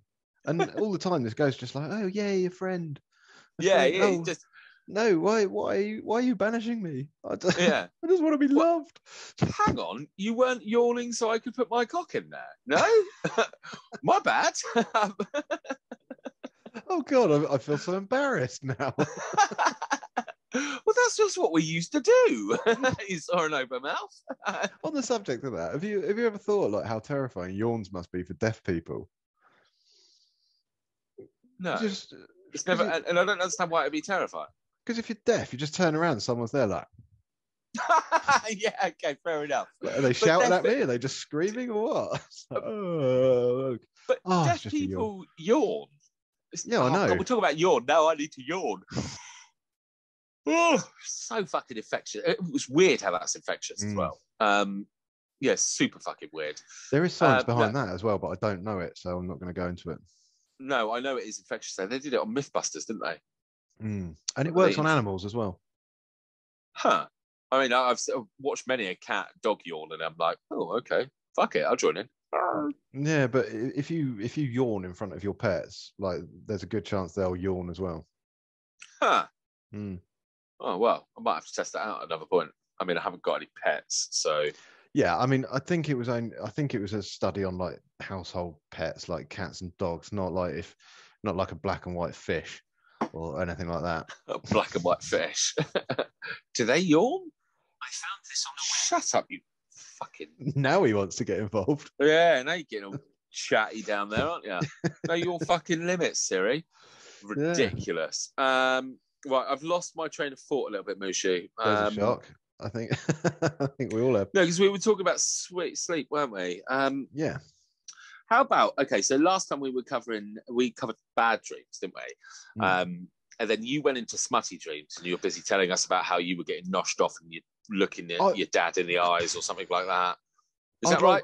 I'd like to avoid this because that didn't go anywhere near the way I thought it was going to go. It just ended up making me seem like an absolute incestuous pervert, which I'm not entirely. So entirely, just a little bit. Yeah, I'm a pervert, but I'm not into incest. Fuck's sake. I mean, that's just weird. It's really seemingly really popular on porn sites, though, isn't it? You load up any porn site, and it's always like, "Oh, I fucked my stepsister." I'm like, why would you do that? You're basically family. Yeah, but it's legal if they're step, isn't it? Yeah, but why would you? Because you could never take it any further. Is it a taboo thing, or I fucked my stepmother? And it'd be like, yeah, she's your stepmother, so your dad has definitely nailed that woman. Yeah, I mean, that's a bit weird, isn't it? It's just, I don't get it. It's fucked up. Who wants to play those games? Right, come on then, honey. You be my stepsister. I'll pretend to be your brother. You pretend to do some homework or use my computer, and I'll come in and I'll have to punish you. The worst ones. What? The worst ones, people that want to be called daddy and stuff like that. Like, oh, we've covered this before. Yeah, I fucking hate that. We don't need to go into it again. But did I tell you about the OnlyFans person? Tell me again. Okay, so I quite like OnlyFans, and I've covered this before. I feel like it is the closest to free-range organic porn. Fair? Yeah.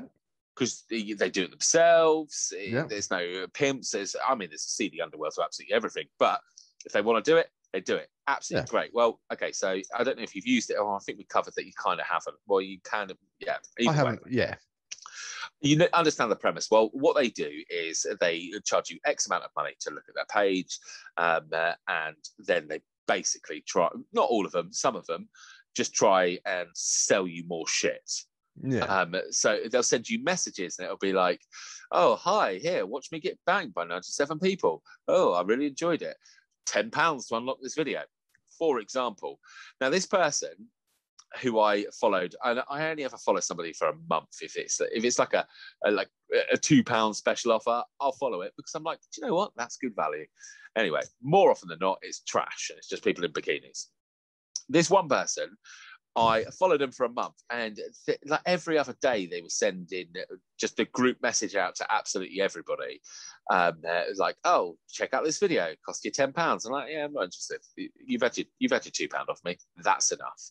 If you have 100 people following you, it's quite a lot of money. Yeah. Well, it's £200. It's not that much money at all.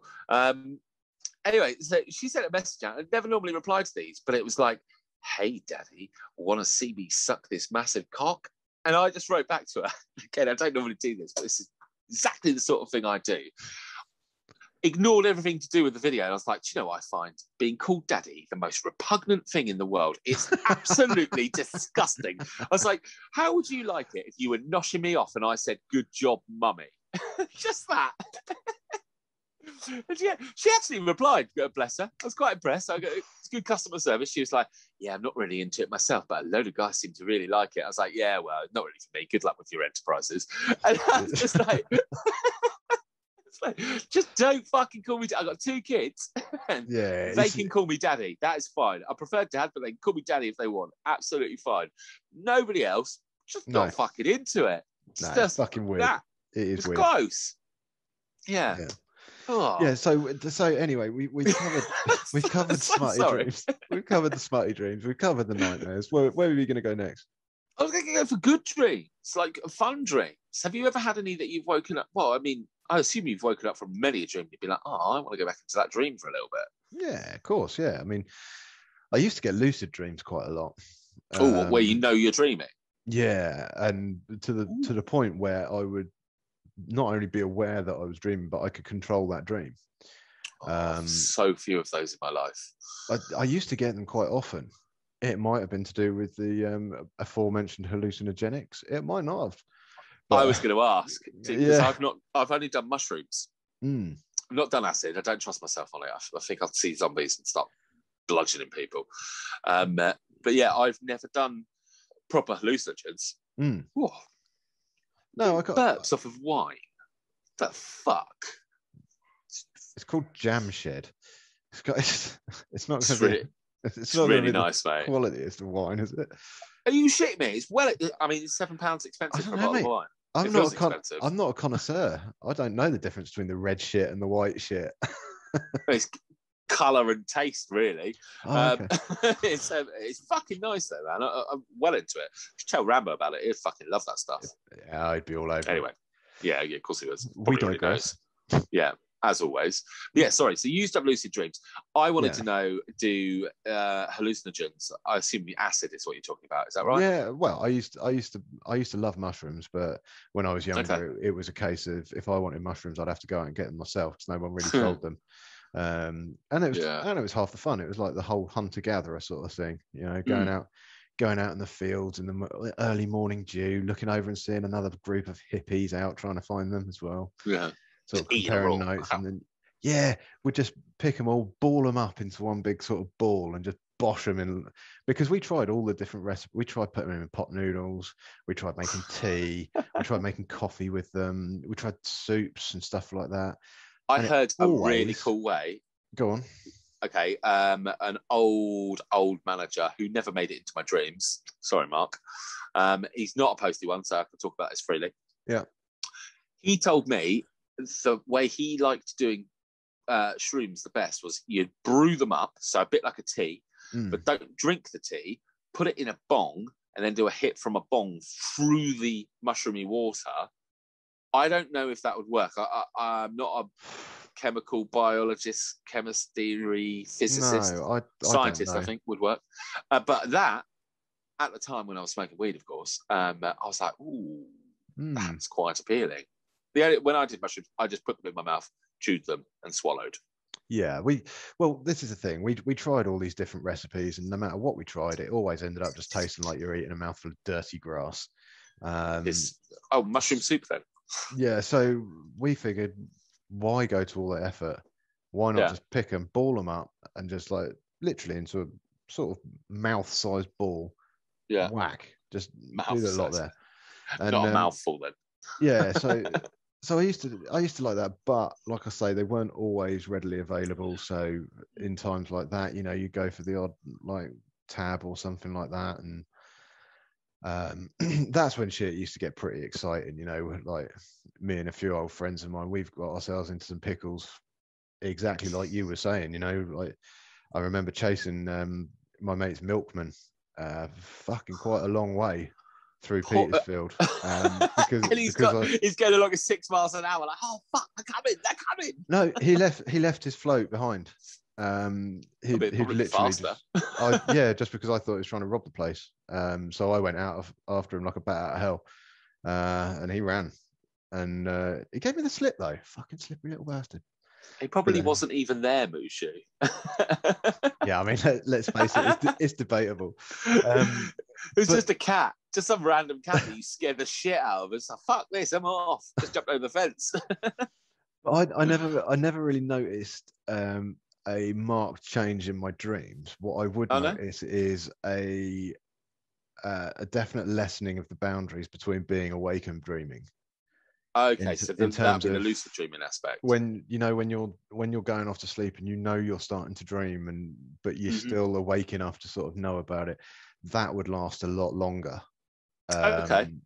And likewise, when I'm waking up, I'd sort of be aware that, I must be dreaming because I feel like I'm waking up, and then that would last longer as well. So, but I have had quite a few lucid dreams, and I used to love them.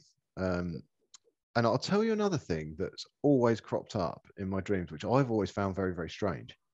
Okay. And hold off on this because I want to know if you feel this, and anyone else that's listening, if you've had a similar thing. In my dreams, I know how to fly, right? And it's the same way I do it in every dream that I fly in. Not necessarily, I'm not talking lucid dreams, even the dreams that I'm just having a dream. If I can fly in the dream, it's exactly the same way. And it's basically I will myself to be weightless. It's just pure in the head. But ever since I've been young, it's been the same. And in the dream, I will be walking along and then I'll be like, oh, I need to fly. And I'll just purely believe that I have no weight and I can literally just swim through the air. And that's how I fly in my dreams. And I've always flown the same way, and I don't know whether that's the thing that everyone sort of has or not, because in my head, it's so like when the dream's happening and I'm doing it, it is so sort of logical that that's what I'm doing. It's almost like now I'm awake, I think, is there part of us that, is this possible? And I know it's not, but it's that realistic and logical in my dream that I don't know, it just makes me sound like a fucking nutcase, doesn't it? Well, I didn't want to interrupt because I was genuinely interested. In answer to your question, no, I've never had that. I've flown on many a broomstick. Flying's never really been something I've wanted at all. It's like when people are like, oh, what superpower would you have? Like if you could choose between, say, strength and flight. Yes. Oh, sure. I wouldn't choose flight. I mean, flight sounds absolutely great, but I'd rather be able to lob a car. Yeah. I feel like the practical applications of it are way better. But this is what I'm saying. Never at any point in any of these dreams has it felt like a superpower. It's just felt like something that I can do, like breathing, like seeing, like reading a book. It's literally just like a thing, and it's such a normal thing in my dream at all times. That it makes me question like why it's not surprising or anything like that. Why is it so difficult to do in the real world? God damn it! Yeah, annoyingly in the real world, I'm just fat and heavy. Oh man, goddamn you, gravity. Yeah, fuck you, gravity. But it's just very strange, mate. It's very strange. Yeah, it's unfortunately, Mish, I can't say I've had that experience. But I mean, I really struggle to remember good dreams. I often wake up and like that first few seconds after waking up, I'll remember it and it's great. I always, sometimes I wonder whether or not I should do a dream diary, you know, like where you write down the second you wake up. Is there anything more boring though? Because what are you going to do with it? I wouldn't know. What? Nothing, mate. I'd probably do a podcast about dreams. Literally, the only thing you could do is like take your dream diary into work occasionally and be like, oh, have I shown you this entry on page 14 here? And everyone will be like, fuck me, here comes Sam again with his pissing book of dreams. Fuck it, shoot me now. Yeah, I mean, realistically, I don't know about you, but I pretty much always feel like when I approach people at work, they're like, ugh, here we go. Yeah, I mean, I think I work with quite a lot of really tolerant people. I know one guy at work who listens to this. The guy's a legend. And yeah, I feel like I overstep my bounds with him every single day. But, you know, no, I just deal with it. But yeah, more often than not, I'm just like, ugh, I bet they actually think I'm a total cunt. Right, I'll go put my headset on and just keep going. Well, this is the thing. Now I work with myself. I work alone. I've kind of realised how aggravating I am. I'm like, fuck me. Is this what other people have to put up with? For quite a long time, Mishi, I've been saying I'm blacklisted at work. So pre-pandemic, it used to be 2-man teams. Okay, and so we've been in 2020. We went into the pandemic, and so they obviously eliminated that. Couldn't work in vans. They came up with some of the stupidest fucking rules. They're briefly like, oh yeah, you can go back in vans with your friends. You got to have no air on, so you can't demist the screen. All the windows have to be open. You can't look at each other, and you have to wear a face mask the entire time. It's just like, but what if it's raining? Yeah, windows have to stay down. And then you get the members of the public, and they're just like, I saw 2 postmen in a van together. They put it on Facebook and Twitter, and it's like, yeah. So in our office, we just don't do it. There's no van sharing. But before that, it was pretty much all 2-man rounds. And I was working with a guy for like 5 years. And then he went on a 3-week holiday. And my days were always so long. I'd go over past my finishing time all the time. And yeah, he went away on holiday for like 2 or 3 weeks. And I got paired with a variety of different people. And there were days I finished early. And he came back and I went to go claim. And they're like, no, you can't claim. And I was like, look, it's hardly my fucking fault. I've been working with all these other people. And I've been finishing early. I've been finishing on my time. And now, shock horror, I'm going over again. It's like you will, and I proper kicked off and got the union involved and everything. And the union guy was just like, oh, Sam, come with me. I've got something. I think it's a really good idea, which usually means it's a shit idea. If anyone ever says, oh, this sounds like a really good idea, it means that you're in some way going to get fucked over. Yeah. And it was a round on my own. And since that day, I haven't worked with another person. I've always been on my own. So I'm just like, yeah, I'm just blacklisted. No one wants to work with me, which I'm fine with because it just means, you know. I mean, they've flowered it up like they're doing you a favour, but at the end of the day, totally. It's like some troublemaker. Yeah, they're all having a meeting like, you're not going to believe this. I've solved the Sam issue. It's like, oh yeah, what? How's that? He fucking thinks that he's got a great deal because he's on his own now. We don't have to tell him. Yeah, exactly that. Oh, that was a beast though, what they put me on. Whoo-wee, didn't like that one little bit. Yeah, it was an absolute monster. Yeah, and then I worked in another office for 3 months as well. They were like, oh, all of you full-timers, you got to go do a week up in Andover. I was working. And I did like 3 days up there, and it was a fucking cakewalk. Plus 2 hours of my day was traveling, getting up there and getting back. Again, after like 3 days, I just called my manager and was like, don't bother sending people up here. I'll just come for the entire time. You've got to send someone up here. it was fucking great. It's like, I've just learned the round. I may as well just keep sending me up here. It'll be fine. Yeah, too right. Yeah, well, it was just one of those situations. Like, now I've got to be back at my office by 2:30. I mean, I've got to leave by 1:30. I was like, yes, fuck you, Andover. Horrible place, though. Oof, yeah, really bleak. Yeah. But yeah, so I've been saying I've been blacklisted, but I quite like working on my own. How are you finding it? Because I love it. Up until it's good, isn't it? Yeah, Yeah, I do. I mean, I miss the obviously working on the doors. You get quite a good camaraderie going with the people you work with and stuff like that. But I miss a couple of them. If you know Of what I mean. course. Others, They told me they not don't so miss much. you though. They said you're a big fat bald cunt. Yeah, but the great thing about other people's opinions is you don't have to give a shit about them. The only person's opinion who I care about is mine, and in my opinion, I like a few of them. I dislike a few of another few of them. But by and large, I'm loving life on my own. Sort of. Great, mate. Yeah, it's because I'm responsible for everything. If I get pissed off with anything, it's down to me. It's not fair play.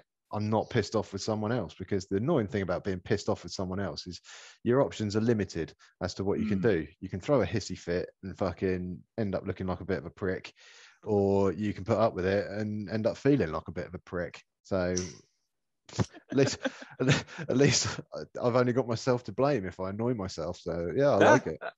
Absolutely. Well, I'm a massive I don't know if believer's the right word, practicer maybe of holding yourself accountable for things.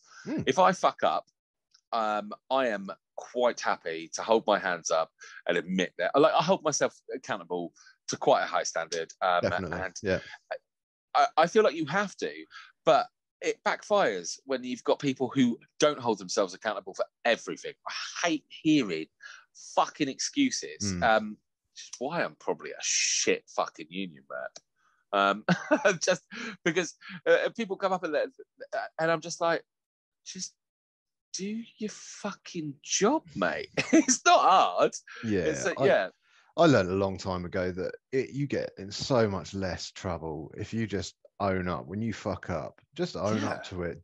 Own the fuck up, and then you can move on with life. Don't fuck, because if you lie about it, even if you get away with it, you've got to remember that lie for the rest of your life. Fair point. I hadn't even thought about that. Normally, I just fess up to it just because it moves me down quicker. I recall a time at work with that person that I mentioned before. Really lovely guy, by the way. I worked with him for 5 years. He's a nice chap. Just really slow. He worked with another guy who I know in the office. Like, I know everybody in the office, but well, actually, no, I don't want to say that in case it gets back to him, because it's just mean, and I really love the guy. He wasn't happy, shall we say. He had a different name for him. Anyway, we got called into the office for a bollocking. I can't even remember what it was about. It was a nothing thing. And I don't think it had anything to do with me at all, but it was one of those situations where your management team makes you sign a piece of paper to show that you've been coached. And it was a really busy day, under the gun, and wanted to get done at a fairly decent time, and I knew that wasn't going to fucking happen. And I just remember saying to my manager at the time, I was just like, look, I didn't have anything to do with this, but I'm going to sign this piece of paper right now just so that we can get the fuck on with the day.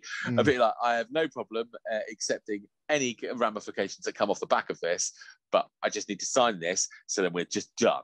I was like, I would take all of it. It's absolutely fine, because knowing full well that I hadn't done anything wrong, and it wasn't something I used to. I can't even remember what it was. Like, I don't know, leaving a parcel in a bin or something stupid like that. I fucking hate it when people say, "Oh yeah, put my parcel in a bin." Man, it's a bin, mate. Come on, get a better place to hide your shit. Yeah, there is that. Than an actual trash can. It's fucking it was just one of those things. I was just like, no, look, do you know what, hold me accountable. I just want to get on with the day. I haven't got time for this. I used to have a guy on my team working for me, and he was genuinely one of my favorites, purely because he used to fuck up quite a lot, but he took a bollocking so well. Oh, really? Yeah, he'd like pull him into the office and he'd be like, look, mate, that was fucking unacceptable, blah blah blah. And he'd be like, oh, okay, yeah, I know. I'm really sorry. It won't happen again on all this. And then, you give him the bollocking, he'd get up, he'd go back to the door. By the time I got back to the door, he was back to his old self. There was no moping, there was no sort of sulking about the fact. He'd used to turn up, he'd take responsibility. Yeah, you're right, I fucked up, I'm really sorry. He would apologize for it. And then he'd let it go. And I could because I hate confrontation, I hate all that sort of shit. it's really awkward. And so if someone's willing to forget about it, I've got my piece out of the way, they've got their piece out of the way. Fucking crack on. Let's go. That is more or less my attitude. I mean, everybody has a bad day. Everybody's entitled to have a bad day. We're all humans after all, aren't we? But it's that's kind of more or less how I like to feel I deal with things. I've got people in my office. Oh God, I got some. There's this one guy. Oh, he's the fucking worst, man. Oh, he does my fucking tits in. He's so irritating. And now I'm rep. I agreed to be union rep as long as I didn't have to represent him. I told my area union rep, I was like, I'll do it. I'm not representing him. I was like, the standing guy can fucking deal with him. And I've had to deal with him because the standing guy comes in late, doesn't he? He comes up to me the other day. He came up to bitch and moan about something. Something ridiculous. And I went to deal with it because that's what I do. I signed up for this position and I will fully take it on the chin if somebody comes up to me and approaches me and they are respectful, which this cunt isn't. He's the only person I've ever gone to my management team. And I've been working since I was 16. That's quite a long time. You can do the maths if you want, but it's over 20 years, way over 20 years. And I've never gone and grasped somebody up apart from this one guy. Because, and it's ridiculous. I went up to him and I kept getting it's so stupid, but I kept getting parcels for somewhere. So I do Southampton Road. Respect to you guys, Kelly and Trick. That's where they live. Right. Hi, they're brilliant. They're really good for participation. Anyway, I kept getting these parcels for something that it's a block of flats, and the ass end of these flats goes onto Southampton Road, but the entrance is on a completely different fucking road. Right. Anyway, I didn't know where it was. This was like my first 6 months of this duty, and I was like, I don't do this. And he was like, yes, you do. I know where Southampton Road is. And I was like, okay, well, I don't fucking do them. I was like, they're not on my duty. Come and look at my fucking frame. Anyway, I found out where they were. And happened a bunch of times, and eventually I found out what duty it's on. Incidentally, the duty, when I was on the naughty step for 3 months, that duty, that's where those fucking things are. So I know exactly where it is now. Anyway, I was grabbing some parcels, and I saw one. I was like, oh, this isn't this duty. This is, and I was about to say what duty it was, and he just turns around. He's like, "Fuck off, Sam," and I was like, I want to call you a cunt so fucking bad. And I was just like, I just threw the fucking parcels because like he's there. I just fucking threw them back at him. And I went and cried to the boss. I didn't cry, obviously. I was just like, I went in there. I was like, Paul, I'm fucking fuming. And he's like, oh, come on in, Sam. I was like, what's going on? I was like, I'm about to lose my fucking shit with that cunt. And I was like, sorry about the language, but I'm really fucking wound up. I was like, go and fucking sort him, or there is going to be some sort of confrontation that I'm going to get in the shit for. You see, this is exactly the point. It's not grassing if you're saving someone's life from doing it. This is how I've always looked at it. I've had my to ass moan. Got beat. I mean, fair enough. I mean, I've had to moan to my superiors about other staff members before, but the way I see it, it's a preservation technique, so I don't kill them. Because if I didn't go and tell someone about it and vent to someone that could do something about it, my answer would probably be just keep punching their face until their face was like non-existent anymore. Yeah, well, I knew that it was going to escalate to the point where I would be the one that would get to the shit. So it was just like, this is your job. Yeah. It's like, your job is to prevent this shit happening. Now, go and fucking prevent it. And the problem is, the guy's a cunt. He's just a cunt. Yeah. But some people are, mate. Some people are, and there's no getting around it.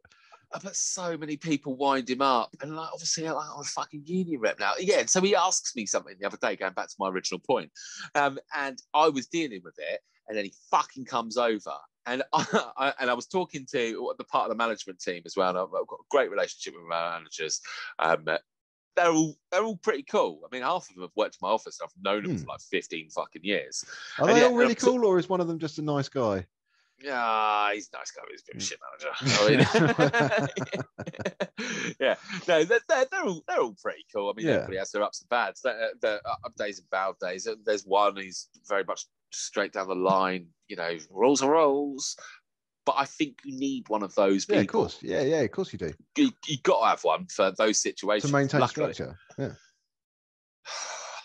He's a bit boring, but I mean, he's all right. Did you look at that? Sorry, another side tangent. I sent you a link. I sent you yeah. Oh, the last Hill. one. Yeah. That's his son's work. Okay. I've still not followed that link on the Oculus yet because my headset isn't charged. Yeah. Yeah. So we've got all these managers in the team. I'm talking to this manager, and then this guy comes up and he talks, and I just turned to him. I was like, "You've just asked me to deal with this. I'm dealing with it." I was like, "If you're going to interrupt me and talk to him about it, why ask me to fucking deal with it?" And he's like, "Well, I just thought I'd come over and join." And I was like, No. I was like, "I'm really fucking busy and I'm trying to help you out. But if you're just going to fucking interrupt me and stop me from dealing with it, you can fucking deal with it yourself." And I was like, won't say any names. I was like, "He wants to talk to you. I'm going to go and do my work because I've got plenty to fucking do." Yeah, and just walked away. And I was like, as I say, I'm not entirely sure I'm cut out for the role of union. I'm quite happy to do it, and I will help anybody where I can. I was like, but if you're a cunt to me, and I was like, you can go fuck yourself. Yeah, too right. Oh yeah, he's a piece of shit. But the whole office wound him up. There's like 4 or 5 people who are easily as loud as he is, and I hear him, and I'm like, "Oh, leave him alone. He's just gonna make the office miserable." It's just so horrible to him. But he's easily as vile back to people. It's ridiculous. But again, he's like a 50-year-old man, and he whinges like a bitch. "Well, who called me a retard? Oh, what's that called me a retard?" It's like you've just said you want to rape his daughter. I mean, you're a cunt. He's adorable. I mean, that's a bad example. I've never heard him say that. It's usually the other way around, actually. But yeah, he's just a cock. What a nightmare. I wish you were my union rep.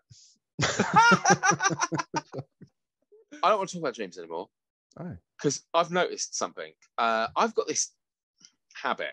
Because I listen to a lot of music during the course of working. It's not like a weird habit. Don't worry, I'm not doing anything like nefarious. But since last year, when I read Ready Player 2, which I know you haven't read because the main character becomes a total nice douchebag in it. Yeah, I don't want to pick it up again, really. I should do. Yeah, you should. I mean, it's a great concept. It's just not as good as the first one. Anyway, he goes into a bit in that, spoiler alert, sorry, where they talk about Prince. Okay? You a big Prince fan? No. No, neither was I. I listened to it all because I didn't understand the references. I like a few of his songs because musically he was incredible. Anyway, so I was listening to it all. It turns out that he has written a fuck ton of songs that have just been covered by other people, and I had no idea. The main one that stood out was "Nothing Compares to You." Yeah, I thought Sinead O'Connor wrote that, but apparently he gave it to her. Okay, so now if I hear a song like an original, I will then listen to the original followed by the cover version because it tends to be like a blow. Like Bob Dylan did that song Adele did. Oh, that's not very good because I can't remember the name of the fucking songs.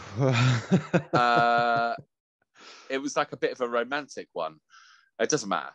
Anyway, so I will listen to the original and then I'll listen to the cover version that I probably know better back to back. And, you know, just for the differences and stuff. And I heard another one to that last week. And I've been listening to both of them back to back quite a bit this week. So just stuck them in a playlist. And that is I Drove All Night. Yeah. Yeah. So Roy Orbison did the original. Yeah. And Celine Dion did the cover. Okay, I've not heard the Celine Dion one. You probably have and just don't realise because I know her version a lot better than I knew the Roy Orbison version. Now I know the Roy Orbison version because everybody fucking does. You're not Orbison. I don't fucking know. I've just got scribbled down Roy Orb. On my piece of paper just so I made sure I got his name right, and I still got it fucking wrong. Maybe next time I'll write the whole name down. maybe. But either way. Okay. But listening to that song, particularly that song, the difference a song makes when it's sung by a woman versus it's sung by a man totally changes the song. Mm-hmm. Okay. So there's a bit in it. you understand, like the songs, like the guy Roy is obsessed with some girl. He wants to see her, so he drives all night to get home to you. There's a line in it which I've written down.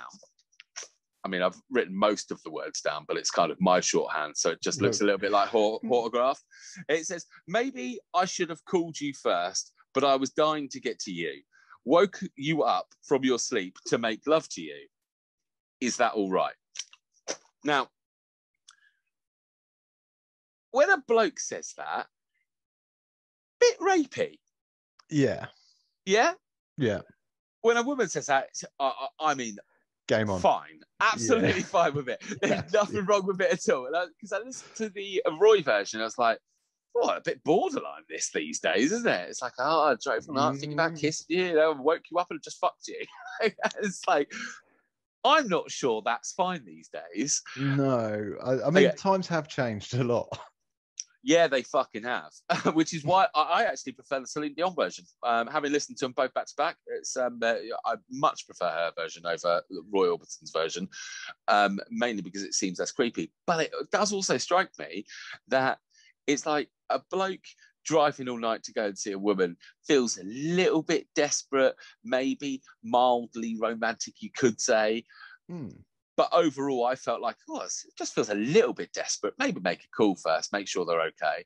But when I was listening to the lyrics, like proper listening to them, as opposed to just like humming along, you could change like the inflection of the song so easily from being romantic to being creepy. Yeah. Really fucking quickly. It doesn't take a lot at all. But no. I mean, I really recommend this. Find songs that have been done originally by a bloke or a woman, doesn't matter, and then are sung by somebody else, and just the difference. Like Sinead O'Connor, Nothing Compares to You.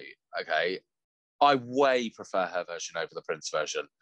It's so much better. It really. I mean, how everybody knows that song. It was like #1 for like a year. Yeah. So probably the first song I ever remember seeing on Top of the Pops was Sinead O'Connor, Nothing Compares to You. She's on a moon, isn't she? And her head looks like a moon in the video.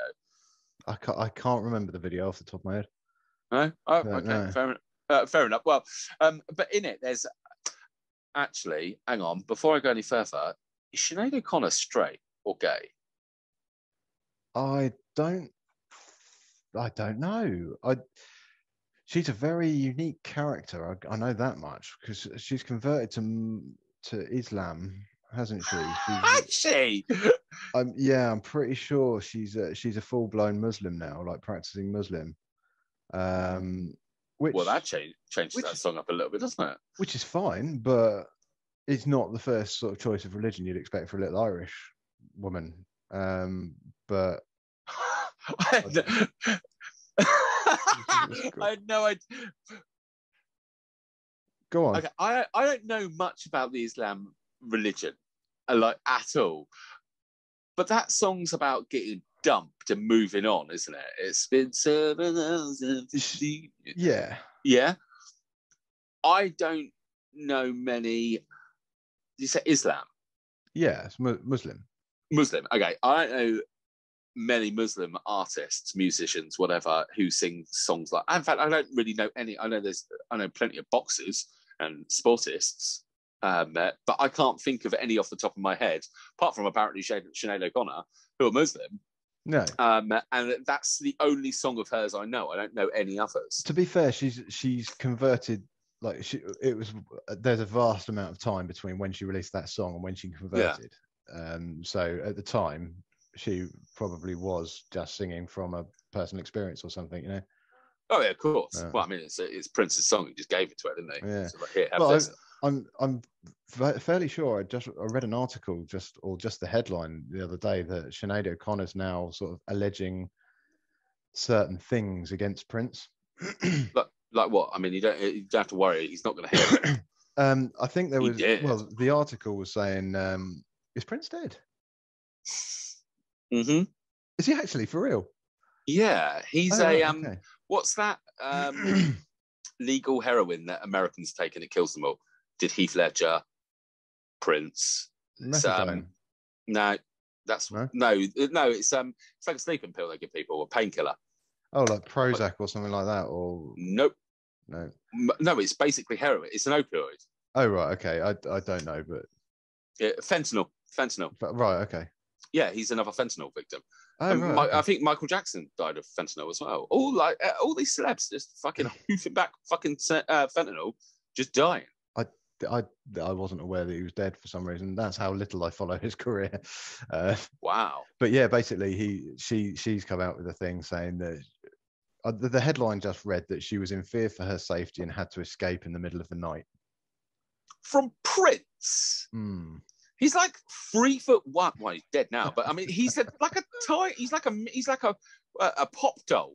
Yeah, I know, but yeah, I don't know. It's a weird sort of, the whole music industry is a fucked up place, isn't it? It's a very strange place. Like, you look at what's happened to Britney Spears. You know, there's talk about her being fucking literally a slave to the music industry, and there's been several cries for help, and people have died around sort of when they've tried to stick up for her, or sort of say what's going on. You know, like, she's gone to a psychiatrist or whatever, relieved herself of everything that's happening, and then he died in a car accident like a week or two later. Oh, fucking hell. Yeah, the music industry is a very fucking strange place. It's not a place I'd want to dabble. No. So who knows what goes on. Wow. No, I hadn't. I'd never heard anything about Sinead O'Connor and Prince. I assumed they were pals with the fact that, like I say, he wrote this song. I literally read the headline and it was probably on an advert on Facebook. So let's not say that it's 100% true right now. But yeah. Oh, wow. I mean, I don't really know what to say about that. What I was going to say, I wanted to know if she was gay or straight, because she sang this song of his beautifully, absolutely amazing, but didn't change any of the lines. And some of the lines make perfect sense if you're a bloke, but make way less sense if you're not a bloke, a woman. All the flowers that you sent me, Mama. All the flowers that you planted in the backyard, Mama. Yeah. And also, is he doing that thing where blokes like to be called daddy, but the other way around? Maybe. I think he was, wasn't he? Yeah.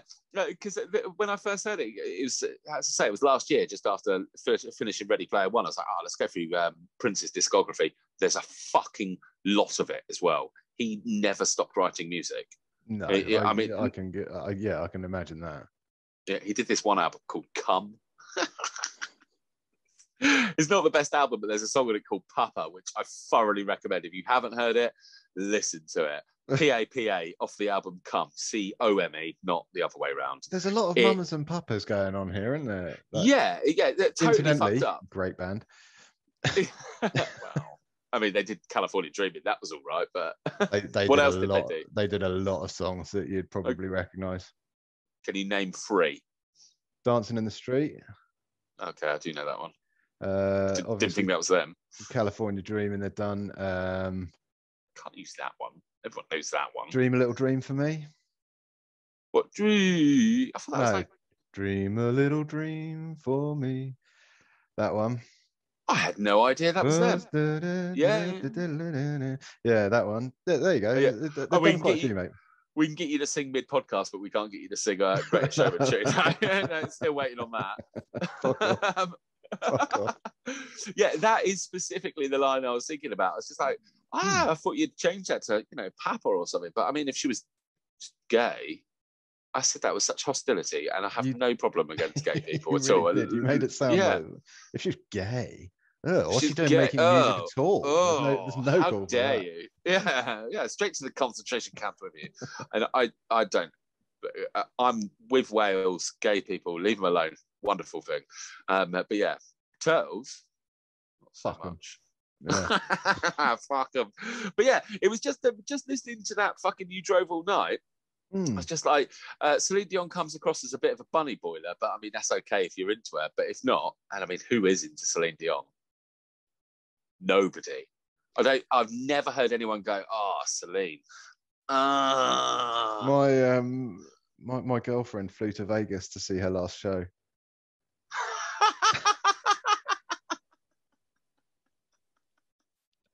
I mean, dear, did she make you dress up like her? She put No, massive, great horse teeth at the front. Sing to me, Mushu. This is the weird thing. I didn't ever realise she was a Celine Dion fan at all. She's never listened to any Celine Dion songs since we've been together. And then she's like, That "Oh you yeah, know about. me and Mum are going to Vegas because we're going to go and catch Celine Dion's last show." Oh, Fucking hell. I mean, to be fair, she did some great songs. a trip to Vegas is a trip to Vegas. I'd go to Vegas to watch Celine Dion's last show if it meant getting a trip to Vegas out of it. Yeah, no, that's completely fair. I'd probably go and see Celine Dion. I mean, I'm not a big fan of her. Certainly don't fancy her. But she did. She's got quite a good voice in that.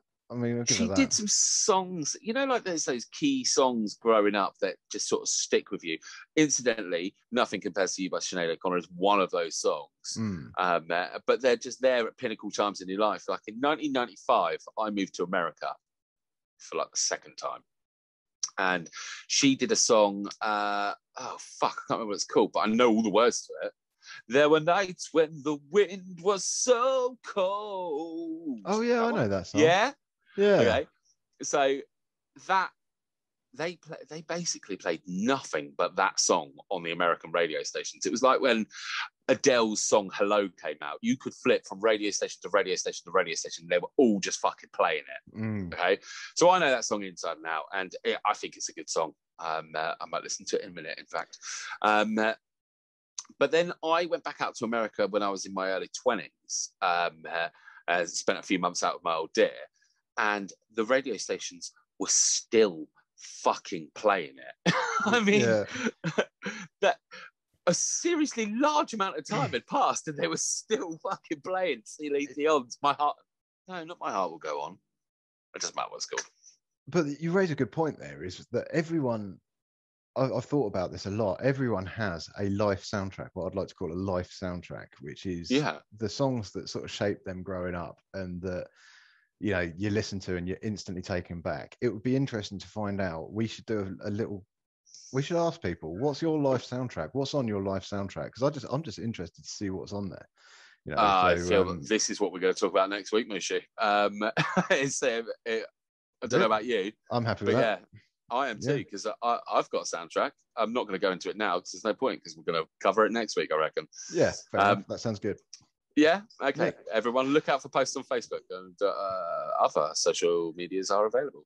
Incoming. Yeah. Yeah. I mean, there won't be any fucking comments on them because nobody follows the other social medias, because who uses Twitter? Apart from the 9 billion people that use Twitter, they just don't know about us. Yeah. Yeah. It doesn't help that I can't work it. But yeah, no, honestly, I could probably think of like 5 songs instantly. Yeah, of soundtracks of soundtrack of my life. Well, there we go then. Get in touch. Let us know. Let us know what your soundtracks are, and I'll tell you whether you're right or wrong. I'm going to make a playlist, and anybody who's on Apple Playlist, I'm going to fucking share it so you can find it yourselves and listen to it. I mean, you've got nothing Apple-y, so no. If I had a Spotify, it could share it and everybody could have it. But I'm an elitist. Spotify, though. Well, good for you. Yeah. Well, how about this? Make a playlist for next week. What should we say? 10 songs? It's not a very good playlist, but well, yeah, it's not too long, is it? It's a little over or under an hour, depending how long the songs are. It's an album's worth, isn't it? Yeah, it's like a vintage album. Nowadays, albums seem to have loads more songs on. Yeah, but let's go with sort of like that's what I call Andy's life. Now that's what I call Pacifist Podcast. Yeah, there we go. Amazing. Yeah, no, I love that. Yeah, good. That's quality. But it has also incidentally drawn the conversation to a close. Yes. Yes, it has, quite abruptly. I feel like we've run for quite a long time. Should we wrap this bitch up and deal with it next week? Yeah, let's do that. Do that. We might as well. Yeah. Cool. I mean, we barely talked about dreams to this, but I feel like we've definitely come to a close on it. Yeah, I think so. There's only so long you can talk about dreams before it becomes mind-numbing. Yeah. I'm probably not going to call this one dreams. It's like at all. Well, we can work that out at a later date, can't we? But yeah, okay then. Yeah, well, you can do the outro because I did the intro. Okay. Thanks for watching, everybody. Maybe I'll just do the outro. Yeah, thanks. Yeah, thanks a lot for joining us. If you're still here, well done. Congratulations, as always. Yeah, please like, share, follow, subscribe, everything like that. Don't just watch the video and not subscribe. You might as well subscribe, unless you hate it that much, in which case, subscribe a friend. All you need to do is find out their email address. And their passwords and log them in. Yeah, it's only fraud if you get caught. But for now, we'll say goodbye. Toodaloo. Yeah. Thanks for watching. Bye.